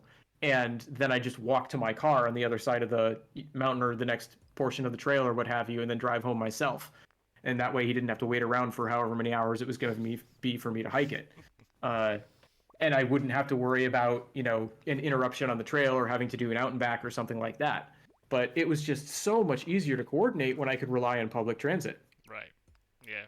It seems like, yeah, I mean, again, coming from the north of Scotland, you are more car dependent, but that makes sense because it is quite a large area, geographically speaking, and there's very little population density there. The population density is very low, so you would not expect public transit to be, or public transport to be that sort of ubiquitous and common. So yeah, you are more dependent on a car in that sense. But yeah, it's just more the difference in terms of actually within the towns and between towns and between villages. I find very interesting that distinction where it's like you got this very car-centric society, and then you've got other places which are very bike-centric or very public transport-based. So yeah, it's fascinating. Agreed. Again, a lot of the stuff, I'm not a city planner, but I just stumbled across these videos on YouTube. I just find them very fascinating. That's cool. I'll try to check out Not Just Bikes. I'll leave a link in the description to other people too if they want to check them out. It's some good stuff. So going back to the house thing, yes.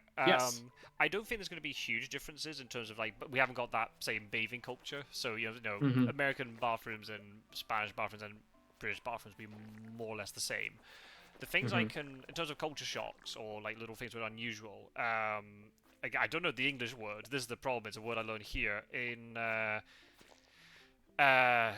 Spanish bathrooms. It's incredibly common to have a thing called a bidet. Yeah. I don't know how you pronounce it in English. I'm just about to check. I'm going to quickly mute myself bidet. And check. Is it bidet? Because I guess it's French, so you don't pronounce the T, right? Right.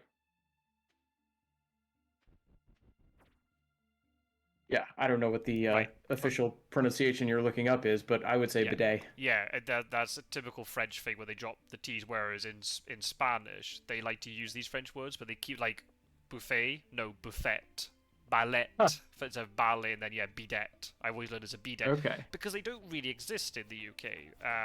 Maybe they were a thing, but they are not really. And I remember the first time this would be... I don't know if my wife had them in university accommodation. I can't remember now. But I remember the very first time we went into her parents-in-law house and they did the typical thing. And that's another thing that's find really funny is when you get invited into somebody's house for the first time, you've never been there, they will give you a tour. And when I say they give you a tour, they literally show you every single part of the house. Nothing's off limit. Whereas with a British person, if if you're a really good friend, they might show you everything. But a lot of the time, Mm. they'll kind of only show you communal areas.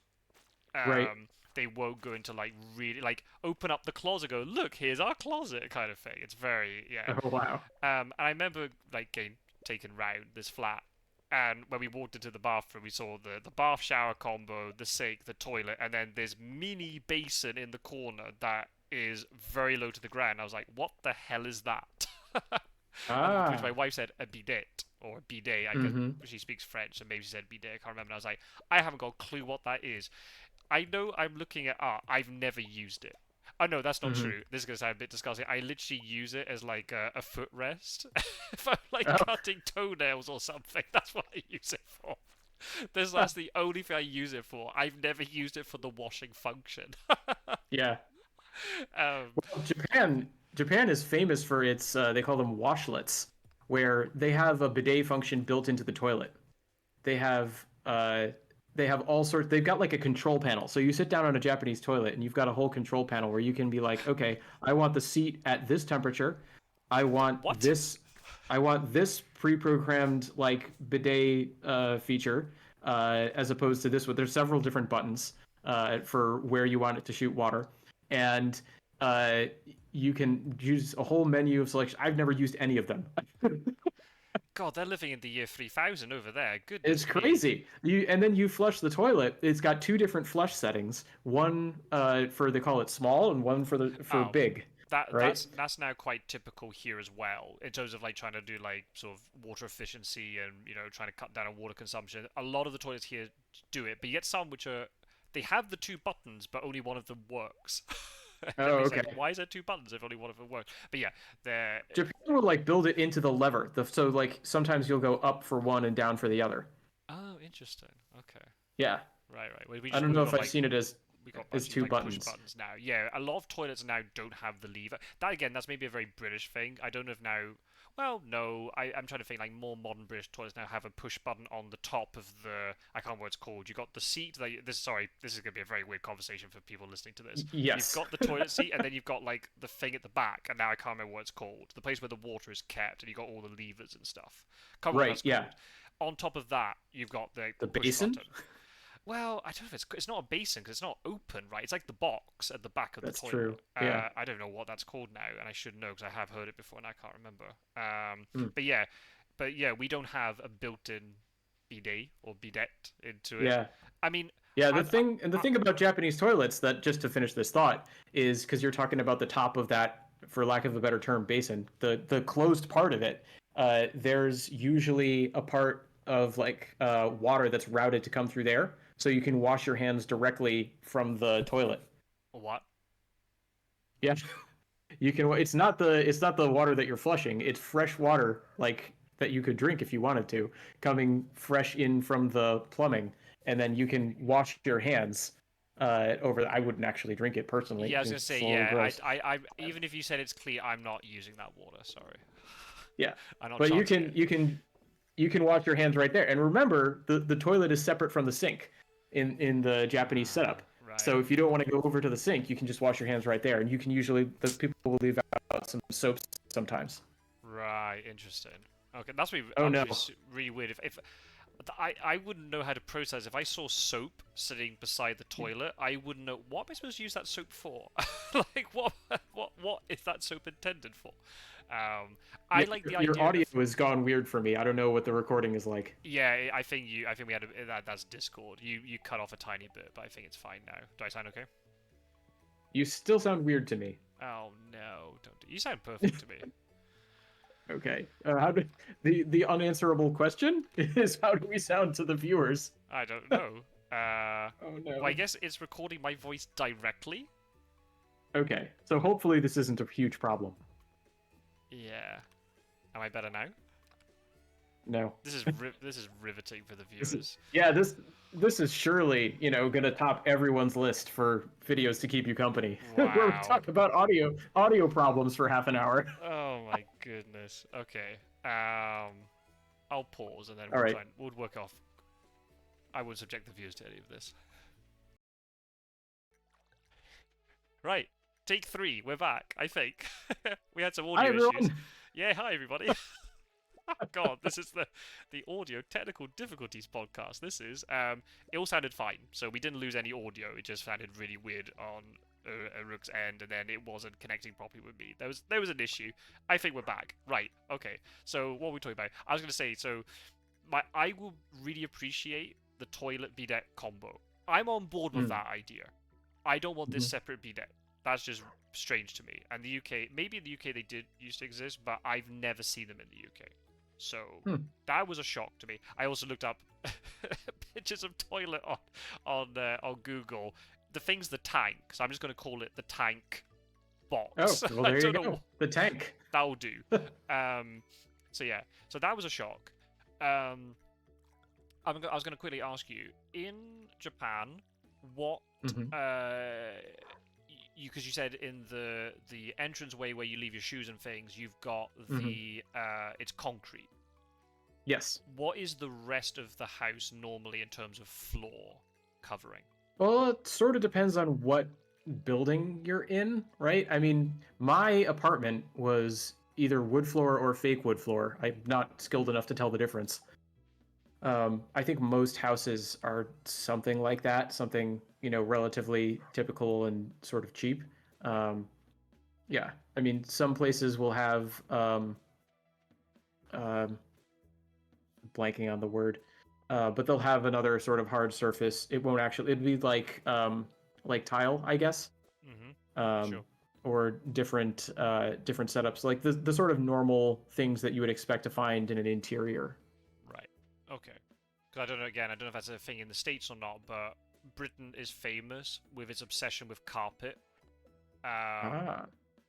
it's something that, especially when I talk to Spanish people here, they find it incredibly weird to have Hmm. carpet. Um, so yeah, I would say in general, over time, carpet is becoming less common in the UK, but Hmm. not as much as you probably expect it to. I know a couple of people Yeah. who have moved into new houses recently, and they've put in carpet. Carpet is very common. Hmm. The advantage with Yeah. carpet, Carpet. I don't know in the states, is carpet a thing that is like Yeah. really common? Carpet is definitely a thing. It's pretty standard. So I've got carpet in my house. Most of the houses I've lived in have had carpet. Most of the people I know have had carpet. It's usually not like every single room in the house is carpet, but it's fairly common. And I'm trying to think back to the houses I've been in Japan. I don't think carpet is like bizarre, but I don't think it's normal. I think normally it's some sort of wood.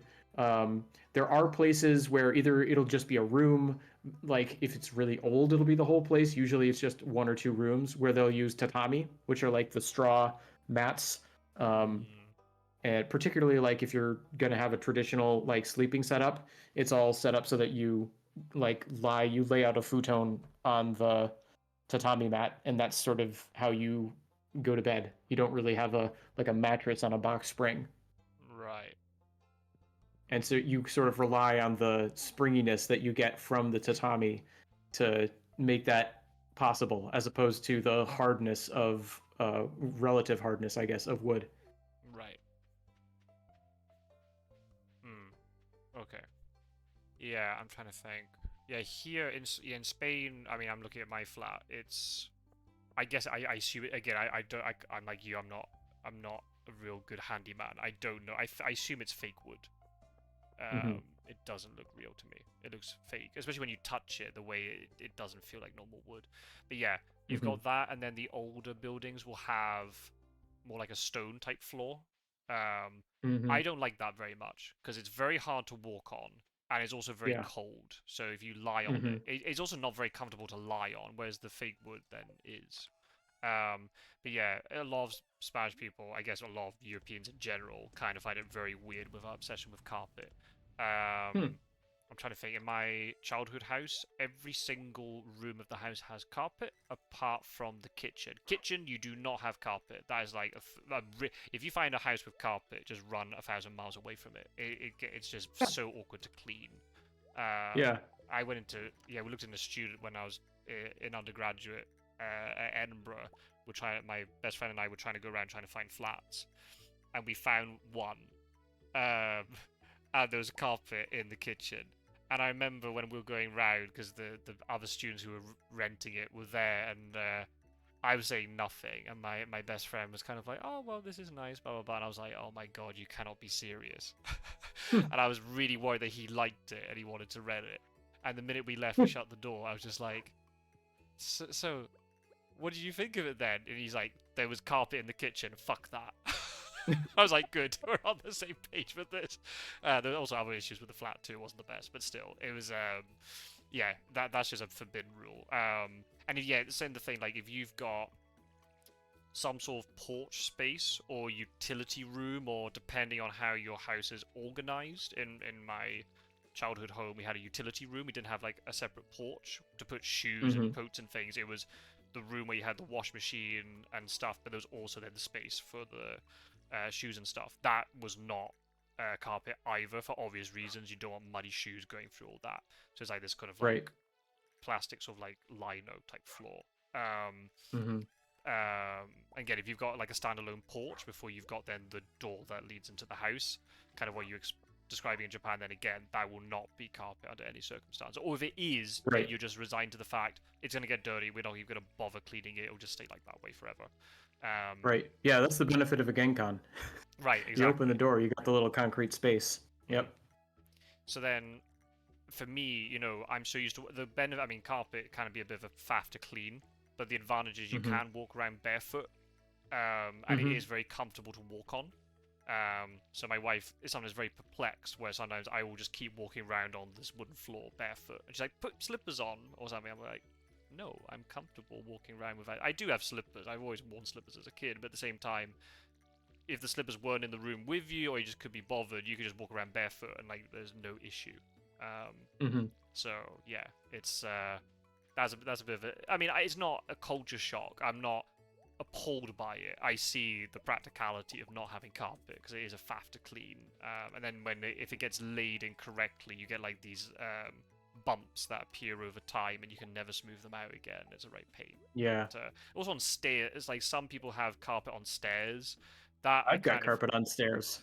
which is nice at the beginning, but once you've used it for about 20 years and it starts to fade, then it might come away from where it got like stapled or pinned in, and it Oh becomes a bit of yeah. a trip hazard and stuff. That's a problem. Yep. It's Um, also a huge pain in the neck to clean. that too. Yeah, or even like to Yeah. vac, or if you're trying to vac it and stuff.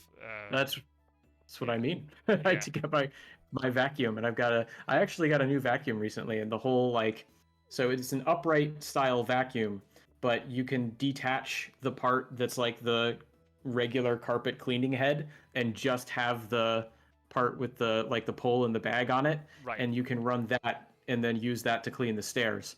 And that the other one that I had was just permanently attached, and it was this hose that I had to like maneuver this giant bulky upright vacuum slowly down my stairs. It was a Yeah, nightmare. Basically just meant I never vacuumed my stairs. yeah, it's such a faff. And then depending on where the electric sockets are, Mm-hmm. the cable that comes out, then you might not. I mean, unless you got one that can power itself, then yeah.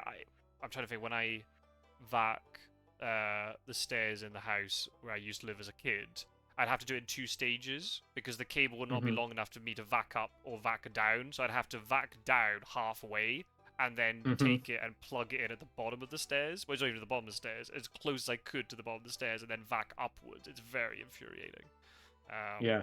So that is one advantage. It's much easier to clean. Yeah. But there's something nice about walking on carpet, so we are very used to sort of walking around barefoot. But Yeah, also the I same thing, agree with you on that one. it is kind of that thing where when you walk into people's houses, I don't know, it must be the same in the States, you always ask the person, do I have to take my shoes off?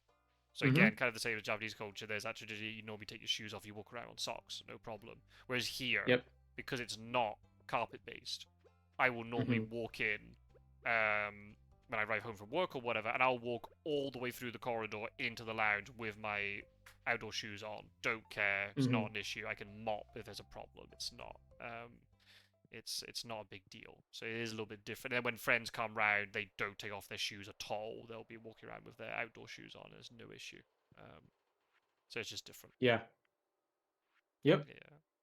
Speaking of floors, though, this brings me to another thing. Is that one thing I that was interesting to me about Japan was just how much of Japanese furniture is based off of you using the floor, and Ah. as opposed to like sitting up in it. So rather than get like a chair where you've got the legs that raise you up off the floor, Hmm. you can get these little things that, well, first of all, you could just get little cushions that are zabuton and expect people to sit on the cushions on the floor, or you could get it's like a chair but without the legs. So you sit down in like the cushioned seat, and you could fold your legs or stick them out, and then you've got the backrest, but you don't have any legs. You're just sitting directly on the floor, and it's not unheard of if you're gonna eat in the like away from the kitchen table or whatever, the main dining area. It's not unheard of to be have this little table that just sits where you're designed to sit down on the floor at the table and eat off of that. And so you're constantly at floor height. Like I had a TV in my apartment because this is a like a hand me down like welcome to the jet program. The last person left, you get their old apartment, Sure. and they had a TV set up in the corner, and it doesn't make any sense. Like if I tried to take a chair from where my dining room table was set up, which was it was the same room. There weren't that many rooms in this apartment. Um, but if I were to take a chair away from the table to sit and watch TV, I'd be too high. So I had to buy this like sofa thing, except it was like one of those chairs. There were no like legs to like make you actually sit up at chair height. It would just went straight over the floor, and it actually had this adjustable back, so you could lie flat with it, or you could put it up so you could lean at different angles with your like backrest. And that was the way I watched TV. I don't even know what it was called, I mean, I'm but I wondering had one. if you're constantly sitting that low to the floor, is it not difficult to get up out of them? It's not like you sit like back so that you're sitting lower than your feet are or anything. So it's not like a nightmare, but it's definitely harder than getting out of a chair. Right. Okay. You have to kind of like sort of scramble onto your knees and then get up that way, because you won't be able to just Yeah. instantly get up onto your feet. Right. Okay. Hmm. Um. Yeah, I've always seen like images of like people just sitting on the floor all the time. Yeah, yeah, yeah. Over in Japan and Mm-hmm. stuff. Yeah. No, again, I mean, this is where we got a lot of similarities between American and then European culture. That's yeah. I guess you only sit on the floor if you're like a little kid playing with toys or something. Yeah. Whereas the adults sit in the chair. The only thing I mean, Mm-hmm. this I'm going to tell is because it's a funny story. When I first moved in, I said in the last podcast, I moved over to Spain during the pandemic. Mm-hmm. Um, and I moved in with my parents-in-law and my now wife, and that time she hadn't renovated her bedroom, so she still had her because she'd been away at university and stuff, so she still had her like teenage bedroom set up, and her setup Mm-hmm. was she had a single bed that went against the wall, so there's no double bed. Mm-hmm. And it was then immediately then just a weird thing like cultural differences and also like generational differences. Like here we got an unmarried couple. Are they going to share the same bedroom or not? Even though we've Yeah. been going out for years at this point. But to be fair, I had visited, so it wasn't weird Mm-hmm. when I first moved in. It wasn't weird that we slept in the same bedroom. I'd already been doing it Mm-hmm. when we visited. It was a really funny thing when I visited for the very first time, and my mother-in-law was a little bit unsure about whether I should be allowed to sleep in the same room um, as her daughter under their roof, right? Mm-hmm. Whereas her dad, who we thought would be more concerned, was like, "Yeah, no problem." I think I clearly had somehow ingratiated myself with him very early on, but then when I moved in properly, um, Mm-hmm. or even when I was visiting, the only way I could sleep in the same room as her was that her bed had a second mattress stored underneath where you could pull out, Ah. and I could sleep on the Mm-hmm. floor. So obviously I was sleeping on the floor, and then she would be about a foot and a half above me.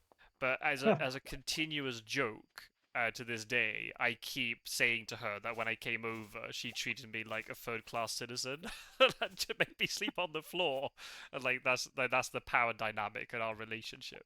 Oh, that's funny. Obviously, there are. I mean, you were saying before, right? There are cultures where the furniture is much closer to the ground, or people are used to sleeping on the floor, and all this sort of thing. Yeah. Yeah, yeah. I even said without the mattress, you got like that sort of mat, which has sort of that natural springiness to it. Right. Yeah, you got the tatami. Yeah. Yeah. Um, so yeah, it's just a running joke that we have, and then she'll always protest and be like, "No, no, I offered to sit on the floor, not you." But yeah, yeah, it's just a thing that we come up with. That's Nice. interesting. Yeah. See, everything yeah lower down was like it'd be the same as the states. Everything you've got sofas in and with legs, so everything is more upright. Um. Hmm. So yeah, yeah, yeah. So yeah, again, Yeah, I didn't huge expect that culture to shock. be a difference in Spain, but I don't know, so maybe. You never know. There's always wacky things that appear, right? But no, Yeah. in that sense, no. I Here's can a imagine definitely being here's another thing. I affected by it. eventually want to. Sorry, I'm just talking over you now. No, no, on you go. On you Okay. No, I eventually want to get to kitchens because I think there's another potential set of interesting differences to be had there. go. But Okay. I do, before we sort of move on from that, want to ask about. So when I was in Japan, um, particularly because I was in Aomori, we would have, which is pretty far north, we would have cold winters and warm summers. And the solution was to be able to isolate all the different rooms in your house, and there would be like one room that was the room that had the heating and or cooling units in it. So that was like the livable space.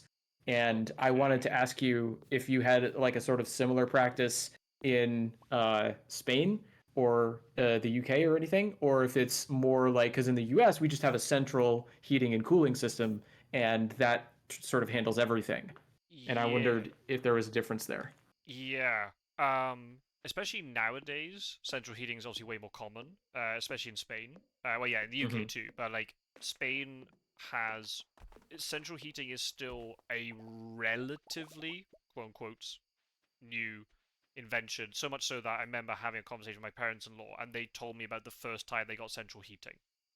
Oh wow. So that is something that is it's still. I think it must have been in that.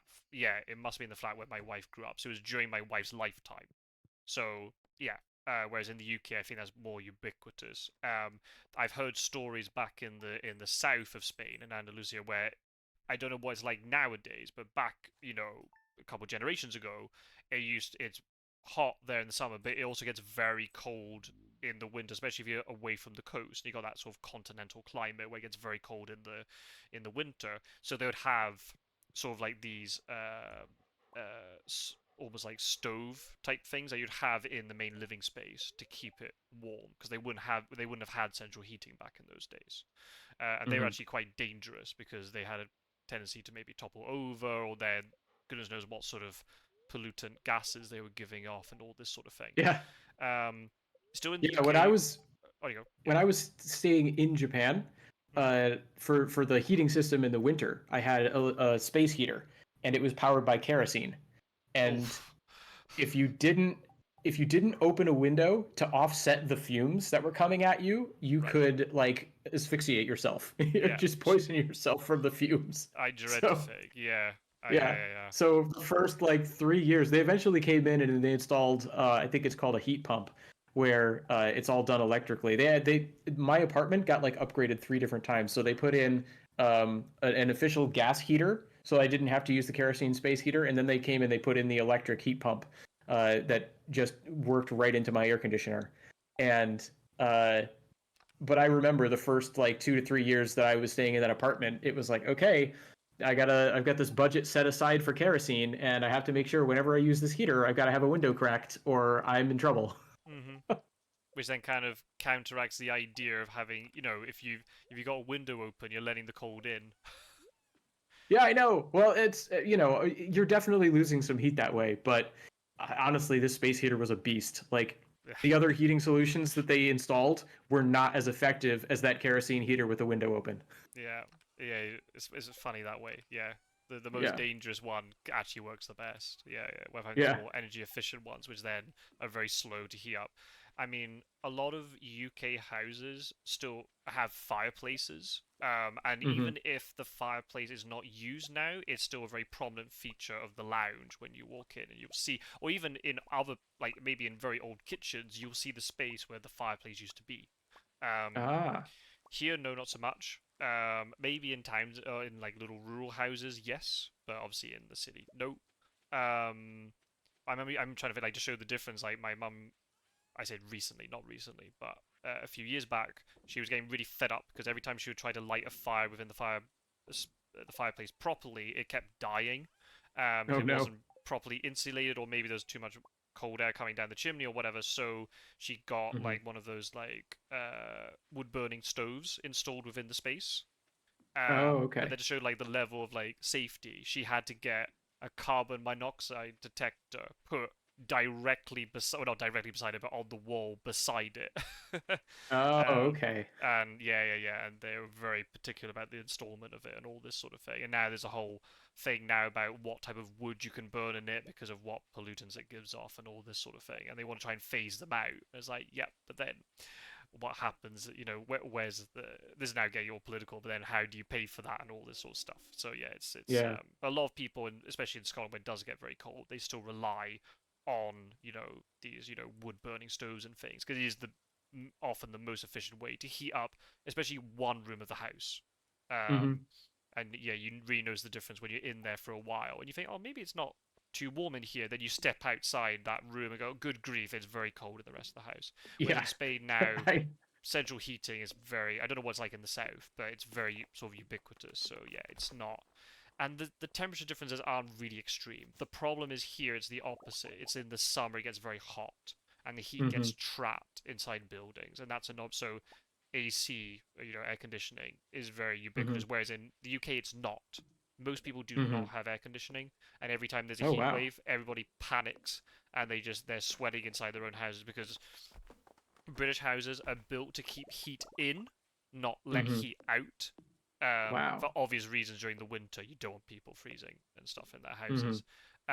So yeah, the minute there's a heat wave, and the heat waves are kind of, I mean, there haven't been many heat waves the last couple of years, but 2 summers ago there was a really strong one, and it got up to 43 degrees, I think. That's Yikes. Celsius. That's very hot for England. That's Yeah. almost unprecedented.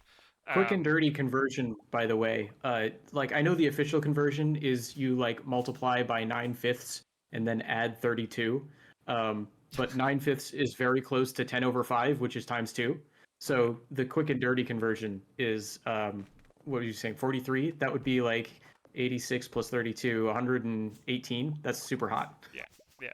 But here in the continental Spain, where you're away from the coast, Hmm. 40 plus degrees is pretty normal now in August. And the Wow. height of summer, yeah. And you don't get heat waves like so. A UK heat wave is where it becomes hot for about 3 or 4 days, but then the Hmm. temperature, like in that example, 2 summers ago, 2 summers ago, was it 2 summers ago or 3 summers ago? Good grief! It was it must be summer 2022. Yeah, that's right. It was the first time I went back after the pandemic. My wife and I were doing a trip all around England. We got caught in the epicenter of the heat wave. It Oh was wow. over the town of Birmingham or the city of Birmingham, and we were in Birmingham that day trying to get somewhere else, and trains were getting cancelled because the rails were melting. Just ridiculous stuff. Whoa. Yeah, I mean to be fair, British trains are very sensitive. Literally, if a leaf falls onto the track the wrong way, they have to cancel everything. I know that my country is very sensitive at the moment with all this sort of stuff. But Wow. yeah, and it was really funny. I ended up getting randomly interviewed by some journalist in the street, asked me like, "Oh, as soon as he heard I was living in Spain, he was like, what advice would you give British people then who are surviving the heat wave?" And I was like, "I don't know, common sense. Don't go outside." Like, Yeah. what do you want from me? What sort of advice do you want? Drink lots of water and don't go out in direct sunlight. Stay inside during the afternoon. It's not rocket science. It's not a difficult thing to do. Um, but that was funny. So anyway, yeah, so we're in the epicenter of this heat wave. But then the way the heat wave worked was it was like 40 degrees for maybe 2 days, and then it Hmm. dropped by 15 degrees in one day, and then it went to about Oh wow. 25, and that's hot. That's quite hot for England, 25 degrees. But it dropped by 15 degrees, whereas here it will be 40 degrees pretty much non-stop during the whole of August. Wow. Um, yeah. So a heat wave here is when it goes up to maybe about 42, 43, and then it'll drop by maybe 5 degrees. Hmm. And then everyone breathes a sigh of relief. Oh, it's only 38 degrees. Oh, we're okay. Yeah. It's Wow. very different. So I don't really say that Spain has heat waves anymore. Not Hmm. during the summer. It's just constant hot weather. Um, Yeah. so yeah, you just basically sit under the AC for the entire month. I Yeah. hope, and hope the Japan, electric bill won't like, be too high. Yeah, it depends where you are in Japan. So I was in Aomori, which it does get hot. It does get up to like over 40 degrees Celsius, but pretty relatively rarely. And like the thing about Japan is it gets super humid.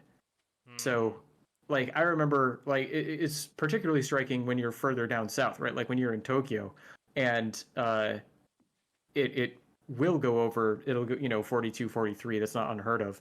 Um, and it's also incredibly muggy. Like I remember going to like a convenience store, because all the convenience stores, of course, are air conditioned. You like go to walk outside. It feels like someone just hit you in the face with a wet towel, right? Yeah. It's awful. Mm. It's so bad.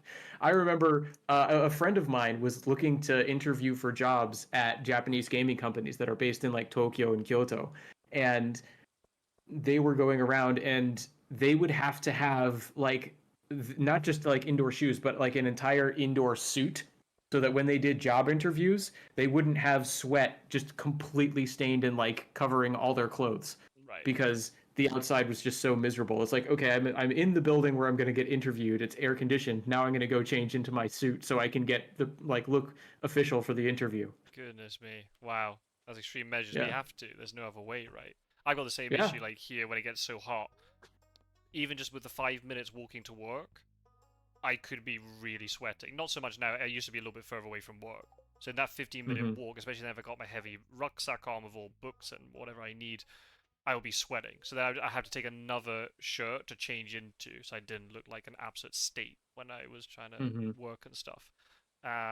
Yeah, I would agree with that. In the UK too, the heat is different. It's a more muggy heat because again, island country surrounded by the sea, it's very easy to get muggy. So the Mhm. heat feels worse in the UK. It's very strange. Whereas Yeah. here, again, if you go to Barcelona, it's on the coast, you'll get the muggy heat. Whereas where I am, which is a Mhm. little bit inland, it's more dry heat, Mhm. which is more tolerable. You can tolerate it to a greater degree. Mhm. It's actually more humid in the winter, weirdly, because you get a lot of fog and stuff in the winter. Um, Huh. so it's not dry. It's not dry cold. But yeah, I remember. I mean, you saying like getting like hit with a wet towel. I remember one of the times flying when I was going backwards and forwards. Well, my wife and I were going backwards and forwards to visit each other. Mhm. Leaving Edinburgh with a jumper and a little coat on because it was probably quite cold, especially if I had an early morning flight, and then arriving Mhm. into Barcelona and just stepping off the plane, and literally it felt like the heat was punching me in the face. Yeah. It was such a shock, um, and then instantly having to take pretty much every layer off, bar the bottom layer of the t-shirt and stuff, and then it'd still be too hot. I know airports are Yeah. different because they're very exposed and you get the sun a lot, but yeah, it's you and the temperature was doubled over just in that 3 hour plane journey. Mhm. We'd be going from say 10 degrees up to about 25, 30 degrees. I remember sunbathing, quote unquote, in January in the middle of Wow. Barcelona. We went by the beach, and we're just like, do you want to just sit here for a while? And we just lay there very lazily. Normally, a thing we don't normally do. I think Mhm. after the flight, I would have done anything at that point. And we were sunbathing Wow. in January, and it was like 20 degrees. Amazing. Whereas it was maybe like 2 degrees, 5 degrees in Edinburgh. So yeah. It's quite a shock, but Wow. you just get used to it, I suppose. So yeah. Yeah. Also, this is a little bit of a sidebar, but we've been talking in terms of like temperatures in Celsius for a while now. I just wanted to say that one aspect of culture shock that surprised me was the way that that worked. Because until I went and lived in Japan, because in Japan all the units are metric, and Right. in the States they're pretty much all imperial. Like I think Mm-hmm. there's some metric snuck in here and there, but for the most part it's all imperial. And I remember going to Japan and thinking I'm going to have to be constantly be converting things in my head in order to make sense of this new system. Mm-hmm. And that's like such a mental workout. I was like, I don't want to bother with that. So I never bothered with it. And what I discovered was all you really need to do is build up a new series of references, right? If you've Right. lived enough experience where you look at a weather forecast and it says it's going to be 20 degrees, you build a new association with 20 degrees and you don't have to do a conversion anymore. It's like, Mm-hmm. okay, this is just the way things are now. This is just how I describe things. And now I have an intuitive understanding of what that description means. And I Right. don't have to do any conversion. And that's something that I really surprised me. I was like, I'm going to have to be converting everything in my head all the time. Nope. Nope. You just gain an understanding of the other system, and it works in and of itself. Sure. Yeah. Well, once you have enough reference points to work off, then yeah, yeah, Mm-hmm. yeah. Yeah, that's something else I wanted to bring out. I didn't write it in our notes, but yeah, talking about because Britain has its very kind of like quirky. We are mostly metric nowadays, but we Mm-hmm. still have a little sprinkling of imperial, just to Yeah. be difficult. Um, Again, it depends on generation. I was Mm-hmm. brought up mostly on metric. It also Mm-hmm. helps having from a scientific background. You know, Yeah. everything's metric based, so Mm-hmm. concept of a liter. I had to work with liters all the time and stuff like that. So that's not abnormal. Um, I try to explain it to Spanish people because they don't really understand. So for me, the only thing that British people use imperial for on a daily basis, I would say, and when I say most British people of younger generation, right? If you're very, very old, then maybe not. Mm-hmm. But I use imperial for my height, only of people, Huh. and also then weirdly aircraft is in feet, which is very weird. But that's the unit. That's something that I find very interesting. I'm also very interested in sort of not that I'm an engineer, but like flight engineering, and I've said this in a previous Right. podcast. I like listening to documentaries about airplane crashes and things. I just Right. find it Yeah. The very airplane crashes. fascinating. I remember that. Yeah, just not from a morbid perspective, but in terms of like engineering and just learning about human psychology and all this sort of stuff. But it's the fact that the international standards in feet, which is like surely Mm-hmm. out of all the things you do it in metric, but no, they've done it in feet, whatever. Um, so yeah, so only height of people. I will always say my height in feet and inches. My Mm-hmm. weight will always be in stone, but if I'm doing cooking, it's all in grams and kilos. If you said That's so your weight weird. to me in kilos, I don't Mm-hmm. understand what it is because again, I have no reference, right? If you said to me, Yeah. "Oh yeah, this person weighs 8 stone," I'd be like, "Oh my goodness, they're a little bit underweight," kind of thing, right? I would be able to have a very mental image of what that person looks like. But if you said to me, "Oh yeah, I weigh 100 kilos," I literally have no idea, even though I know kind of the conversion. It Mm-hmm. doesn't. It's not intuitive. But if you said to me, I would never say buy me a stone of sugar or pound of Oh sugar. yeah. It'd be kilo, Yeah. right? Because it's especially because it's sold in kilo bags and all this sort of stuff. I know in the states you Mm-hmm. don't even use Well, stone; you use that's pounds. that's part of what I mean, right? Yeah, it's true. We do like stone means nothing to me. It's an archaic or arcane, not archaic, arcane system as far as I'm concerned. Yeah, Um, but that's part of it too, right? It's you build that reference by everything around you being in those units, right? So when you go to buy a kilo of whatever at the store, right, it gives you a reference for what that size is. Just like if I go to buy a pound of whatever at the store, I have a reference for what that size is. Or if I'm in Japan, I buy a kilo, right? Or you know what is it like liters? You were talking about those before, right? Like yeah, go buy a liter of something in Japan, and you just it gives you that set of references. So yeah, I think that's totally part of it. It's not just okay, I've got lived experience with this abstract system. It's also I've got concrete examples that I'm seeing all the time when I'm in a society that's entirely based off of metric. But that's so fascinating to me, the like weird mix of imperial and metric that's happening in the UK. Because what we're taught in the States is that we're the only place that uses imperial still. yeah. And I then mean, meanwhile, you're off measuring human weight in stone, and I don't even know what that is. yeah. I'm trying to. What other things we use miles and yards for distance, but only Mm-hmm. on the road. I mean, there might, and also when we play football, soccer, things in Mm-hmm. yards in terms of the penalty distance and things. Maybe some other people use yards, but I'd always use meters. If I'm measuring the size of my room, I'd always use square meters, not square Mm-hmm. feet. Mm-hmm.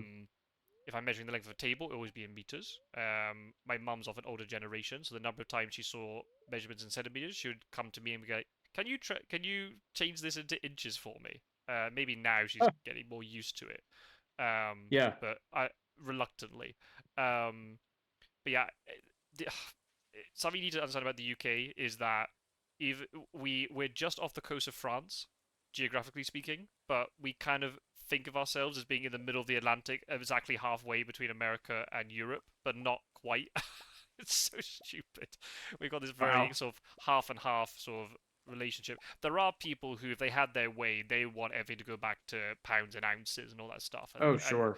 that ship has sailed. That's never happening. They keep talking about it. Yeah. Oh well, no, it's not true. We use pints for beer, Mm-hmm. and there'll be other dishes. But then again, when you're buying petrol, sorry, gasoline. Mm-hmm. Why do Mm-hmm. you call it gasoline? It's not a gas. Sorry, that'll be a pet Oh, peeve. gas is just the short version of the word. Gasoline is the whole thing. It's not actually a gas, I right? know, but it's very irritating that you call it that. For me, at least, as a Yeah. British person, it's like it's the I wrong I state of matter. think it's I just think it's funny. I mean, here they call it gasolina as well. So I need to look up the etymology of that word. Um, where was I going with that? Oh yeah, so yeah, we often use miles per gallon to look at fuel economy, but when you buy Oh wow. the petrol at the petrol station or whatever, the price will be in pounds per liter. When I say pounds, Oh I mean wow. currency pounds, not weight pounds. Before anybody gets Yeah, yeah, confused. I figured. Yeah. Um, I think they're the main ones. I'm probably forgetting something. There will be niche cases Hmm. where I think they use. Well, I don't know. Is hectares imperial met? I don't even know what hectare is for measuring field sizes and stuff. But Yeah, I know most, hectares is for field sizes. I have a feeling that it's imperial because it sounds familiar to me, and I don't know why I would know the metric one, but yeah, I don't know. you got acres as well. But anyway, but most We everyday also have stuff is acres. in. You can buy milk in either liters or pints. And Hmm. again, if you said to me 2 pint, I know what 2 pint bottle looks like, and a liter is just Hmm. more or less 2 pints, a little bit less, but more or less. 2 pints is like 1.13 something liters, I think, something like that. Someone will correct me if I'm wrong on that. But again, you feel you bring up these references in your mind, right? So it's Hmm. really hard again when I say someone asks me how tall are you, and I'm like I'm 5'10" or 5'11", and they're like they look at me and they want to do like the upside down smiling emoji and kind of like can we have that in Yeah, meters? I'm like, oh, for goodness sake, right? And that one's easier because 6 foot it's is about one 180 180. centimeters. Yeah, Yeah, yeah, it's like 180 is 6 foot, so I just take a couple centimeters off and they'll kind of do the yeah. trick. But Hmm. yeah, you need those references in your mind. So that's kind of interesting that Japan's all metric. Yeah, Yeah. I'm gonna One thing say, that surprised me, speaking of like mixed units, I have a friend who lives in Canada, and so I went to visit him at one point, and they measure like weather temperature in Celsius, but all the houses that I went to stay with this guy with over the years, because what I used to do, I used to go to Japan every year to sort of visit, and then on my way back, I'd stop in and see my friend in Canada, and then I'd fly home. Because I figure if I'm going around the world, I might as well go see everybody well, sure. in this little triangle. But all the houses that I've ever stayed at, like when I'm staying with him, the thermostats measure in Fahrenheit, and I always thought Huh. that was so weird. They've got it's like air temperature either way, but the thermostats are in Fahrenheit. I was like, do they buy them from a U.S. company or something? I guess, or maybe I don't know.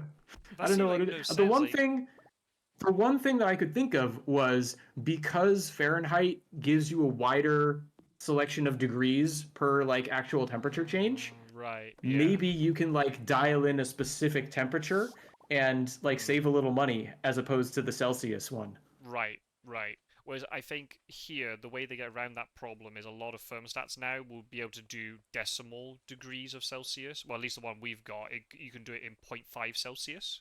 So it gives you that Ah. little bit more flexibility. But yeah, I get it. If you've got, that bigger range in Fahrenheit, that will definitely, or the more degrees of, variation in Fahrenheit, that would definitely help. I think Fahrenheit used to be a thing in the UK. I wouldn't be surprised if it was, but all of my lifetime, I've never really heard Fahrenheit being used.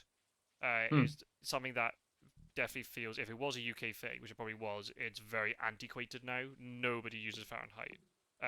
Maybe in really old cooking recipes, you'll see both. Oh, That's okay. the only time that I've seen it. But again, I have no. I mean, I've watched videos about it, and I know it's kind of like 100 is very hot for a normal body, human body experience, and 0 is very cold for a normal experience for a human, and you work within that Right. range. But again, yeah, I've got no reference. 'Cause I've never used it.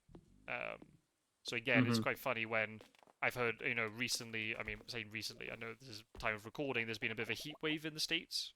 I believe Hmm. in some other people in the Discord community who say, "Oh yeah, it's like 115 degrees." I'm like, I haven't got a clue. It sounds hot, but I don't know Yeah, what that is. I couldn't tell yeah. you what that is in terms. Is that 30 degrees? Is that 40 degrees Celsius? I haven't got a clue. Well, based off the what I remember from the conversion I did earlier, it sounds like it's about 42. Okay, so that is very hot then, if that's the case. Yeah, Yeah. that is a very hot heat wave. Yeah, yeah, especially if you're Hmm. not used to it. Yeah. Yeah. But the hardest thing for me, and this will actually get us into, because I remember I said a while ago I wanted to get to kitchens. The hardest thing for me was I ended up buying a little oven for when I was in Japan because they don't have ovens in their kitchens standard. Uh, so What? I bought this little oven and I tried to follow all these like recipes for baking things, which of course you want to try and be very exact. Yeah. And I had the hardest time converting recipes that were written in Fahrenheit because I would try and look them up in English first because it's just easier for me to process and try and cook based off the English units and just it was a mess. It was a terrible idea. I very quickly had to learn like no, I need to find out the Celsius Mhm. and I need to Well, get it right. well, I'll say the same point. Looking at recipes, I get really annoyed when I find a really nice recipe online, and then I suddenly realize it's American. Not because of the Hmm. degrees, but all of the measurements are in cups, Yeah, which is not a thing we use here. Like, I don't even know what right. that means in terms of And a they're cup. horribly. The thing is, cups are horribly imprecise even in the like imperial system because they're not standardized against anything. You can have different sizes of cups that equal different weight values depending on what you're measuring. The very first time I saw the word cup, I thought it meant literally like a drinking cup. Hmm. I was like, but all cups are different sizes. How is that even? No, then I realized, oh wait, there's a standard measure standard. Was I? There is a measurement, a unit of measurement, which is a cup, and now you're telling me it's not standardized. So that's just great. Yeah. So yeah, I get every time I find an amazing recipe and I see the word cup, I'm like, oh no, right, back to the drawing board. Let's find it. I'm not doing any conversions. I'm gonna go try and Yep. find it because it's all different, right? Depending on what the substance is you're putting into the cup, it'll be a different Exactly. weight. Oh man, yeah, I haven't got time for that. Yeah. Yeah. I completely agree. The grams standard is much better. I've actually got a little kitchen scale and I refuse to put it to imperial units. I'm just like, nope, that's grams all the way. Absolutely, yeah, yeah. Especially then, because you do a lot of ratios. Like for example, a very basic recipe in Scotland is a thing called shortbread. It's like a type of Hmm. biscuit, but the measurement's really easy because I don't know what it'd be in cups, but for the ratio between butter, flour, and I'm gonna guess right, sugar to butter to flour is 1:3. Hmm. Now, assuming cups that doesn't work, but for grams it works perfectly. So you can scale Hmm. it to whatever value you want. You just use that ratio. Especially with Right. baking, because baking is kind of this, as you said, especially if you're doing cakes. Shortbread, you can kind of be a little bit more loose with it, but with cakes, you've got to be so precise. If you just put that tiny, percentage of flour or egg or whatever wrong, then it's not gonna turn out the way you want. So yeah, Right. yeah, you want a really good measurement system for that, and just grams gives you that option. Yeah. Yep. That's interesting. So wait, why? Okay, I realize the footage is looped, but we're on this train of thought, so we're gonna have to finish this train of thought. So my question is, why aren't ovens standard in Japanese kitchens? My my guess is it's a space concern. Uh, Uh, but I remember when I moved into my Japanese apartment, like the biggest surprise for me was the kitchen. Like or as much well, the biggest surprise for me that I would tell people about was the shower because I was instantly using the shower. I had to discover how weird the kitchen setup was because when I first went to Japan, I never cooked for myself. uh, Um, and then like one of the things I learned to do when I was living in Japan was cooking for myself all the time. And so I discovered how weird Japanese kitchens were sort of through the process of learning to cook. So it's one of those things where in the end, I think I was more surprised by the kitchen setup where they don't have dishwashers. They don't have ovens. And I think those two are because they tend to be like larger appliances and they just don't want to have the space for those in a tiny little like Japanese kitchen, which right, is just this little basically like tiny little hallway where you have just enough room to turn around and you've got a very small fridge and there's no toasters, right? They use microwaves And if you can buy like a nice thick slab of toast, put that in the microwave, put it on the toast setting, and you get a beautifully toasted piece of bread. Oh man, that kills my soul from the inside. No, oh man, don't even. I've had battles with Spanish people about microwave usage. Oh no, get it. If space is a premium, I understand that you're Yeah. going to limit the amount of appliances you have. That makes a lot of sense. Mm-hmm. Oh man. Okay, I'm going to have to tell this story now. So, as a Brit, I love tea, Mm-hmm. and most British people. So, the two things which are ubiquitous in almost every single British kitchen will be kettle Mm-hmm. and Mm-hmm. toaster, and they are visible things. I know a lot of it, like Mm-hmm. here, toasters are a thing, but people like to hide the toaster. They put it Hmm. away in a cupboard so it's not visible. Whereas in British houses, the toaster is always visible because people Mm-hmm. love to have toast for breakfast or beans on toast for dinner if you want something as a snack or whatever, right? And then kettle for Mm-hmm. boiling water to make tea, or if you're going to cook pasta or something, you boil the hot water first, then you chuck it into the pan, so then it comes up to the boil in the pan much quicker, rather than waiting for a whole year for your pasta water to heat up with Yeah. the gas alone. Um, and I remember the very first time that I saw my mother-in-law making tea, where she made the tea in a glass, not a cup. So that's immediately strike one. Mm-hmm. She put the water in the glass and then put the glass in the microwave. And then once Oh, it heated up, she then put the tea bag in. And I was just like, I'm not going to say her name out loud, but I said her name and I just said, "You cannot live like this." And I instantly went to the local supermarket that has also appliances and I bought a kettle and I brought it wow. back. And she was just so confused by this contraption that appeared in the kitchen. And like a kettle is not the height of sophistication, right? It's not a No, complex machine. But she's like, "What's this?" that's so funny.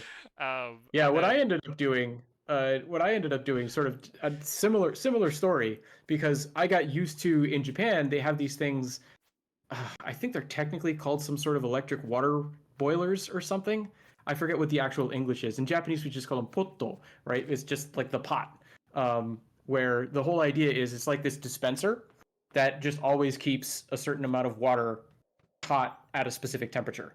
mm-hmm. So I can just hit unlock and then dispense, and it pours out water, and I can use that to make tea or coffee or what have you. And I've got like 4 different temperature settings that I can set it to.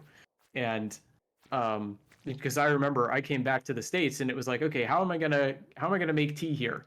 And I bought this little it was this plastic, like it looked like a giant overgrown measuring glass, except it was made out of plastic, and it had this little piece of rubber attached to the inside of the top. And the idea was you would fill it with water, close the top, the little rubber thing would stick down into the water, and you put the whole thing into the microwave, and you heat it up that way. Oh, And I was just like, no, like it's gonna make the water taste like plastic, which is gonna make the tea taste terrible. Like what's oh, not to mention the rubber that's actually in the water. Like what's going on with this?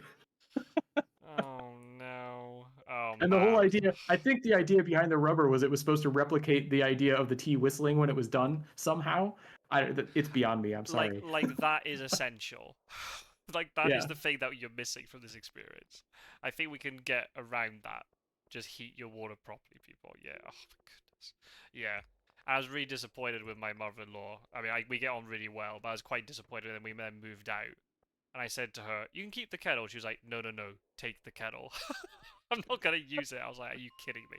So I've got the kettle now. Uh, One for well, at her. least you have it. Well, true, yeah, and I do use it for her next birthday. I'm gonna have to buy her a kettle. I'm There you trying to go. convince other Spanish people that kettles are the future, are the Hmm. thing, and I've changed some people's lives. I've had people say to me, "I've bought a kettle and it's changed my life. Thank you." It's really amazing the way that it can make a difference. Like not just kettles. I'm thinking because the thing that I'm thinking of right now actually is rice cookers. Because that's sort of like Right. in Japan, you're not going to have an oven, but you're going to have a rice cooker. Mm-hmm. And I that was another thing. I came back to the States and I was like, okay, and I tried to make this work for like years because I was back into cooking. I was like, it's not impossible to put a bunch of rice in a stovetop like pan and not pan, but like a pot, and then put some rice in there, put some water in there, heat it up, and make rice. We're like, I could do that. And it's just you don't account for how finicky it is. Yeah. And it's so annoying to get right that what I found was I just stopped eating rice. And I love rice. It's like one of my favorite foods. And I like even before I went to Japan, I've always loved rice. And I was like, okay, I need to fix this. And I just went out and I bought a rice cooker. And as soon as I did, it's like instant, like I can just have it anytime. And now I'm back to eating rice with like practically every meal because it completely changes the rhythm of how I incorporate rice into anything I cook by basically removing my need to concentrate on it at all. Right, exactly. You just know the cooker's going to do its job. It'll be perfect rice every time. You don't have to faff around with it. Just leave it be. It'll do its job. You focus on something else. Yeah, yeah, Yeah.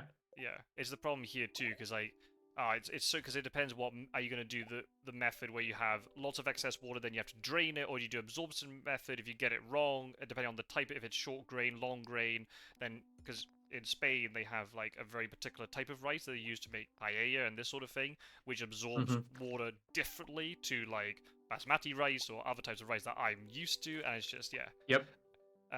My first experience of I don't know if you can get. I mean, they must do. I cannot believe they brought it over. I mean, I wouldn't be surprised. So basically, in Edinburgh University, there are quite a lot of Asian students that come over, and I'm saying Asian deliberately because there are Japanese and Korean and Chinese, and you know, Mm-hmm. and I lived in my first year in a very big student house. Rather than having a little flat, we had maybe 2, 3, or 4 flatmates.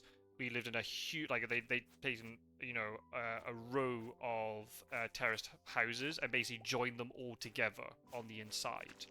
Oh, Um, okay. and we had this huge communal kitchen. I don't know how many people lived at the student house, maybe like 30 people.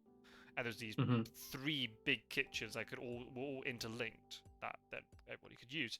And I remember one in particular basically got commandeered by all the Asian students that were there. And when you walked in after like literally just one day of living there was an entire worktop that was just filled with like half a dozen rice cookers. And that was their space. And like, okay, I Yeah. cannot. I'm sure they must have bought.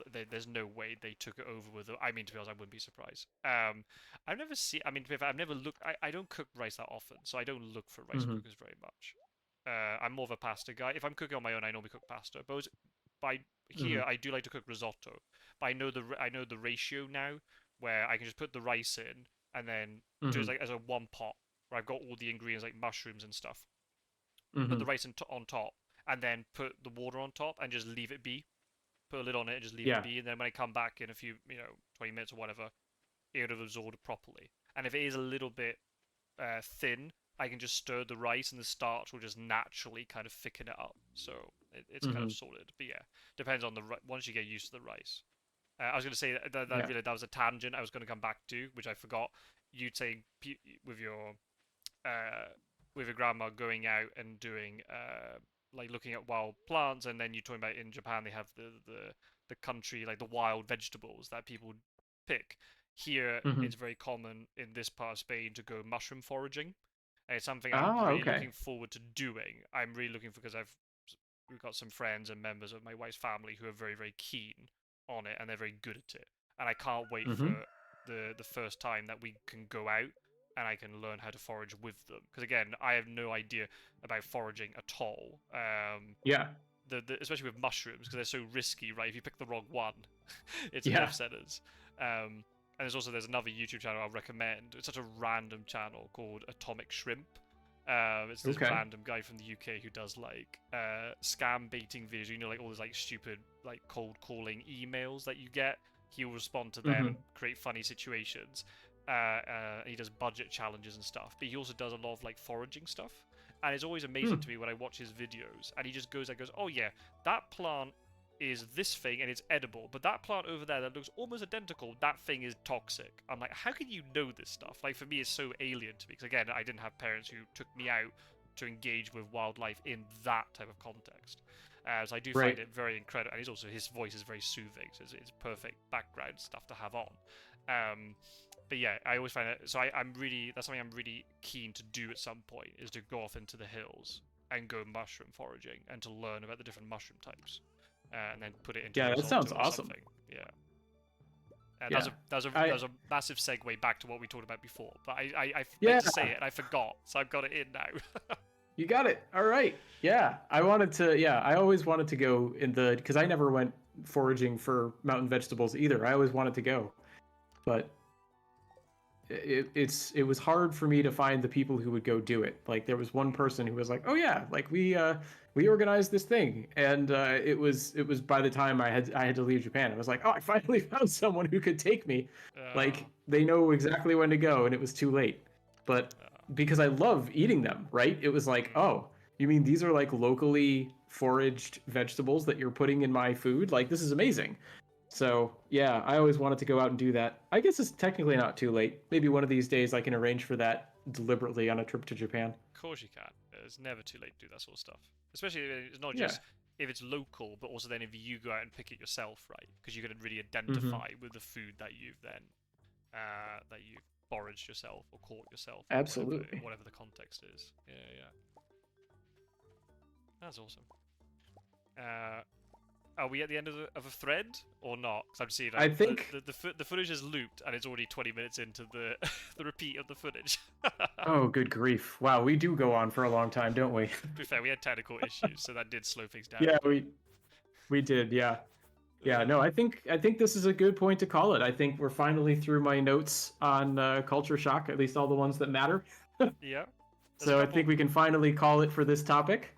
I think so. Yeah, there's a couple of things we've got written down. Like, uh, I did write down again. Maybe we've kind of half covered it. Maybe not. It won't be like a full topic. Like weird cultural aspects of our home countries, but also Spain and Japan. Like something. If you sat there and like thought about it, it's like, wait, that thing's really strange. Hmm. And I did also write down how much did we really know Oh, about the countries we live in, or you lived in for Japan and me living in Spain before we went, in terms of yeah. I had how a much lot did to we say really on know that one about the too. history and the culture and the people and all this sort of thing. So not culture shock necessarily, but just in terms of how well did you actually know that country, kind of thing. Um, Yeah. but yeah, in terms Yeah, I of had a like lot to say on that one too. That was an interesting one. I don't know if we'll get a full episode out of it, but you're right. There's definitely more. We can keep coming back to this in a general sense. absolutely, yeah. So we've definitely got stuff for another episode, and then we've got loads of other topics that we've written down. I've got a couple I've added in that I want to write down as well. But for some reason, my mobile's not letting me edit the documents. I have to do that off camera. But that's fine. Yeah. So yeah, we've been recording for about 3 hours, but then you take technical difficulties into account, it's been about 2 hours 20 or more than that. So that 2.5 hours, I think. So yeah, that's it's pretty good going, to be honest. That's very impressive. Uh, Absolutely. The time just flies. It disappears. yeah, yeah, absolutely. That's good. That's a good sign, and I hopefully the Yeah. people have enjoyed it. It's so yeah, people who are watching or listening, thank you. If you reached it to the end, well done. Yes, thank If you.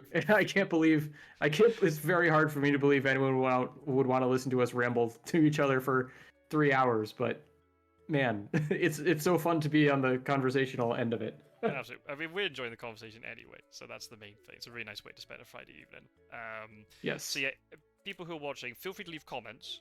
We will see them and we will respond. Obviously, if you want to suggest something that to talk about or something that was built upon something from this podcast, by all means do so. But just be aware that we will not be able to do it in the next podcast because we're recording that one in advance as well.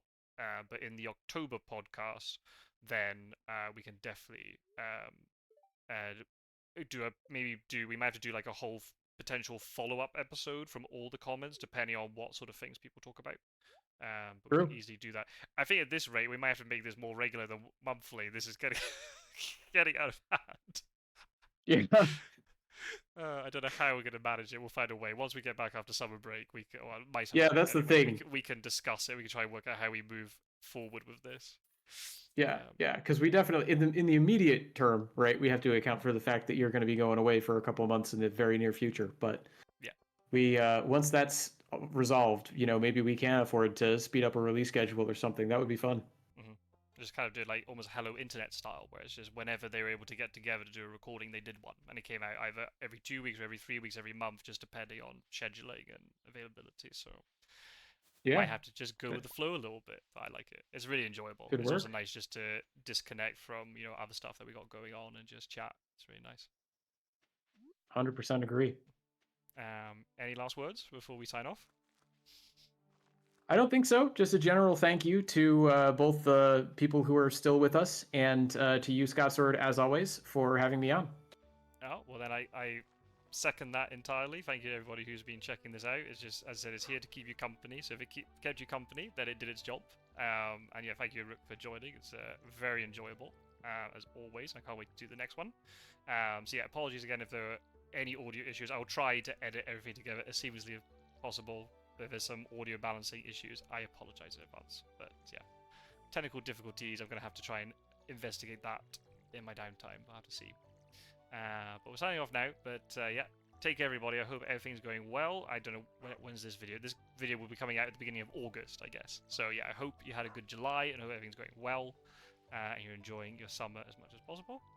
And we'll see you in another episode very soon. Bye bye. Bye.